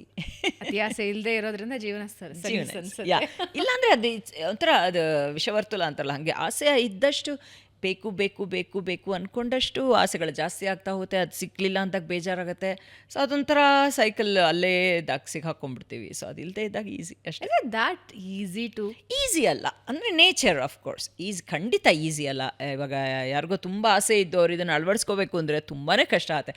ಬಟ್ ನಾನು ಐ ಥಿಂಕ್ ಚಿಕ್ಕ ವಯಸ್ಸಿಂದ ಆ ಥರ ತುಂಬ ಆಸೆ ಪಟ್ಟೋಳು ಅಲ್ಲ ಯಾವುದಕ್ಕೂ. ಹಾಗಾಗಿ ಐ ಥಿಂಕ್ ನಂಗೆ ಈಸಿ ಇರ್ಬೋದು, ಗೊತ್ತಿಲ್ಲ. ತುಂಬ ಚಿಕ್ಕ ವಯಸ್ಸಲ್ಲೂ ನಾನು ಥರ ಹೀಗೆ ಇರಬೇಕು, ಹಾಗೆ ಬೇಕು, ನಮ್ಮ ಅಪ್ಪ ಅಮ್ಮನ ಹತ್ರ ಯಾವತ್ತೂ ಹಿಂಗೆ ಬೇಕು ಅದು ಬೇಕು ಅಂತೆಲ್ಲ ಡಿಮ್ಯಾಂಡ್ ಮಾಡ್ತಾನೆ ಇರಲಿಲ್ಲ. ನಂಗೆ ಚಿಕ್ಕ ವಯಸ್ಸಲ್ಲಿ ಜ್ಞಾಪಕ ಇರೋದು ಒಂದೇ ಅಂದರೆ ಈ ಕಣ್ಮುಚ್ಚೋ ಬೊಂಬೆ. ಅವಾಗೆಲ್ಲ ಬೊಂಬೆನ ಹಿಂಗೆ ಮಲಗಿಸಿದ್ರೆ ಕಣ್ಮುಚ್ಚೋದು ಆ ಥರದ್ದು. ಅದು ಒಂದು ತುಂಬ ಆಸೆ ಇತ್ತು, ಏನೋ ಒಂದು ಚಿಕ್ಕ ಹುಡುಗಿ ಆದಾಗ ಬೇಕು ಅಂತ. ಬಟ್ ಆ ಟೈಮಲ್ಲಿ ಅವಾಗ ಅದನ್ನು ತೊಗೊಳಕ್ಕಾಗಿರಲಿಲ್ಲ ಅಷ್ಟೇ. ಬಟ್ ಅದಾದಮೇಲೆ ಒಂಥರ ಯಾವತ್ತೂ ನಂಗೆ ಇಂಥ ಬಟ್ಟೆನೇ ಬೇಕು. ನಾನು ಇನ್ಫ್ಯಾಕ್ಟ್ ಕಾಲೇಜ್ಗೆ ಹೋಗ್ತಿದ್ದಾಗಲೂ ನನ್ನ ಹತ್ರ ಒಂದು 3 ಸೆಟ್ ಇತ್ತು ಅಷ್ಟೇ, ಸಿಂಪಲ್ ಏನೋ ಕಾಟನ್ ಸಲ್ವಾರು. ಸೊ ಹಾಗೆ ಬೆಳೆದು ಬಂದಿದ್ದರಿಂದಲೋ ಏನೋ ಗೊತ್ತಿಲ್ಲ, ನಮ್ಮ ಅಪ್ಪ ಅಮ್ಮನೂ ಹೇಳ್ತಾರೆ ಯಾವತ್ತೂ ನಾವು ಡಿಮ್ಯಾಂಡ್ ಮಾಡಲಿಲ್ಲ. ಹೀಗೆ ನಾನಾಗಲಿ ನಮ್ಮ ಅಣ್ಣ ಆಗಲಿ ಇಬ್ಬರು ಅದೇ ಥರ ಸಿಂಪಲ್ಲಾಗಿದ್ವಿ. ಸೊ ಯಾವತ್ತೂ ಇದು ಬೇಕು ಅದು ಬೇಕು ಅಂತ ಇಲ್ಲ. ನಾವು ಡಿಮ್ಯಾಂಡ್ ಮಾಡ್ತಿದ್ವಿ ಒಂದೇ, ಸಿನಿಮಾಗೆ ಹೋದಾಗ ಮಾತ್ರ. ಅಂದರೆ ರಾಜ್ಕುಮಾರ್ ಅವ್ರ ಸಿನಿಮಾಗೆ ಆಗಲಿ ಹೋದರೆ ಮಾರ್ನಿಂಗ್ ಶೋಗೆ ಸಿಕ್ಕಲಿಲ್ಲ ಅಂದರೆ ನಾವು ಇವತ್ತು ಸಿನಿಮಾ ನೋಡಿಕೊಂಡೇ ಹೋಗಬೇಕು. ಸೊ ಅಟ್ಲೀಸ್ಟ್ ಮ್ಯಾಟ್ನಿನಾದ್ರು ನೋಡ್ಕೊಂಡು ಹೋಗೋಣ ಅಂತ. ಅದು ಬಿಟ್ಟರೆ ಯಾವತ್ತೂ ಇಬ್ಬರು ಹಂಗೆ ಡಿಮ್ಯಾಂಡ್ ಮಾಡ್ತಿರ್ಲಿಲ್ಲ ನಮ್ಗೆ ಹಿಂಗೆ ಬೇಕು. ಸೊ ಹಾಗೆ ಬೆಳೆದು ಬಂದಿದ್ರಿಂದ ಏನೋ ಗೊತ್ತಿಲ್ಲ. ಈಗಿನ ಕಾಲದಲ್ಲಿ ಇಷ್ಟು ಸಿಂಪಲ್ ಥಿಂಕಿಂಗು ಕಷ್ಟನೇ, ನಾ ಇಲ್ಲ ಅಂತ ಹೇಳಲ್ಲ. ಬಿಕಾಸ್ ಇವತ್ತು ಬೇಕಾದಷ್ಟು ಆಪ್ಷನ್ಸ್ ಇರೋದ್ರಿಂದ ಮೇ ಬಿ ಆ ಚಿಕ್ಕ ವಯಸ್ಸಿಂದನೇ ಇದು ಬೇಕು ಅದು ಬೇಕು ಅನ್ನೋದು ಬಂದುಬಿಟ್ಟಿರುತ್ತೆ. ನಮ್ಗೆ ಹಂಗೆ ಆಗಲಿಲ್ಲ. ಅದ್ರ ಬಗ್ಗೆ ನನಗೇನೋ ಖುಷಿ ಇದೆ. Thank you so much ma'am. ನಿಮ್ಮ ಜೊತೆ ಕೂತು ಮಾತಾಡಿದ್ದು ಬಹಳ ಖುಷಿ ಆಯಿತು. ಆ್ಯಂಡ್ ಲೈಫಲ್ಲಿ ಕ್ಲಾರಿಟಿ ಆಫ್ ಥಾಟ್ಸ್ ಇದ್ದಾಗ life will be very simple ಅನ್ನೋದು ನನಗೆ ಅರ್ಥ ಆಗಿದ್ದು. ಆ್ಯಂಡ್ ನಾವು ಇಡೀ ಕನ್ನಡಿಗರು ಇನ್ನೊಂದಷ್ಟು ಸಿನಿಮಾಗಳಲ್ಲಿ ನಿಮ್ಮ ಇಷ್ಟದ ಕ್ಯಾರೆಕ್ಟರ್ಗಳಲ್ಲಿ ನಿಮ್ಮನ್ನು ನೋಡೋದಕ್ಕೆ ನಾವು ಕಾತರದಿಂದ ಕಾಯ್ತಾ ಇರ್ತೀವಿ. ಖಂಡಿತ ನನಗೂ ತುಂಬ ಖುಷಿ ಆಯಿತು ನಿಮ್ಮ ಜೊತೆ ಮಾತಾಡಿ. ನನಗೆ ಏನು ನನ್ನ ಮನಸ್ಸಿಗೆ ಹತ್ತಿರವಾದಂಥ ವಿಷಯಗಳನ್ನ ಎಲ್ಲ ಮಾತಾಡಿದೀವಲ್ಲ. ಸೊ ತುಂಬ ಖುಷಿ ಆಯಿತು. Thank you so much. Thank you. So ವೀಕ್ಷಕರೇ, ಇದು ಈ ಬಾರಿಯ ಬೆಂಗಳೂರು ಬಸ್. ಮುಂದಿನ ವಾರ ಮತ್ತೊಬ್ಬ ಗಣ್ಯ ಅತಿಥಿ ಜೊತೆ ನಿಮ್ಮನ್ನು ಭೇಟಿ ಆಗ್ತೀನಿ. ನೆನಪಿದೆ ಅಲ್ಲ, ಸಬ್ಸ್ಕ್ರೈಬ್ ಮಾಡಿ, ಬೆಲ್ ಐಕನ್ ಪ್ರೆಸ್ ಮಾಡಿ. ಪ್ರತಿ ವಾರ ಒಬ್ಬ ವಿಶೇಷ ಅತಿಥಿ ನಿಮ್ಮನ್ನು ಭೇಟಿ ಆಗ್ತಾರೆ. ನಮಸ್ಕಾರ.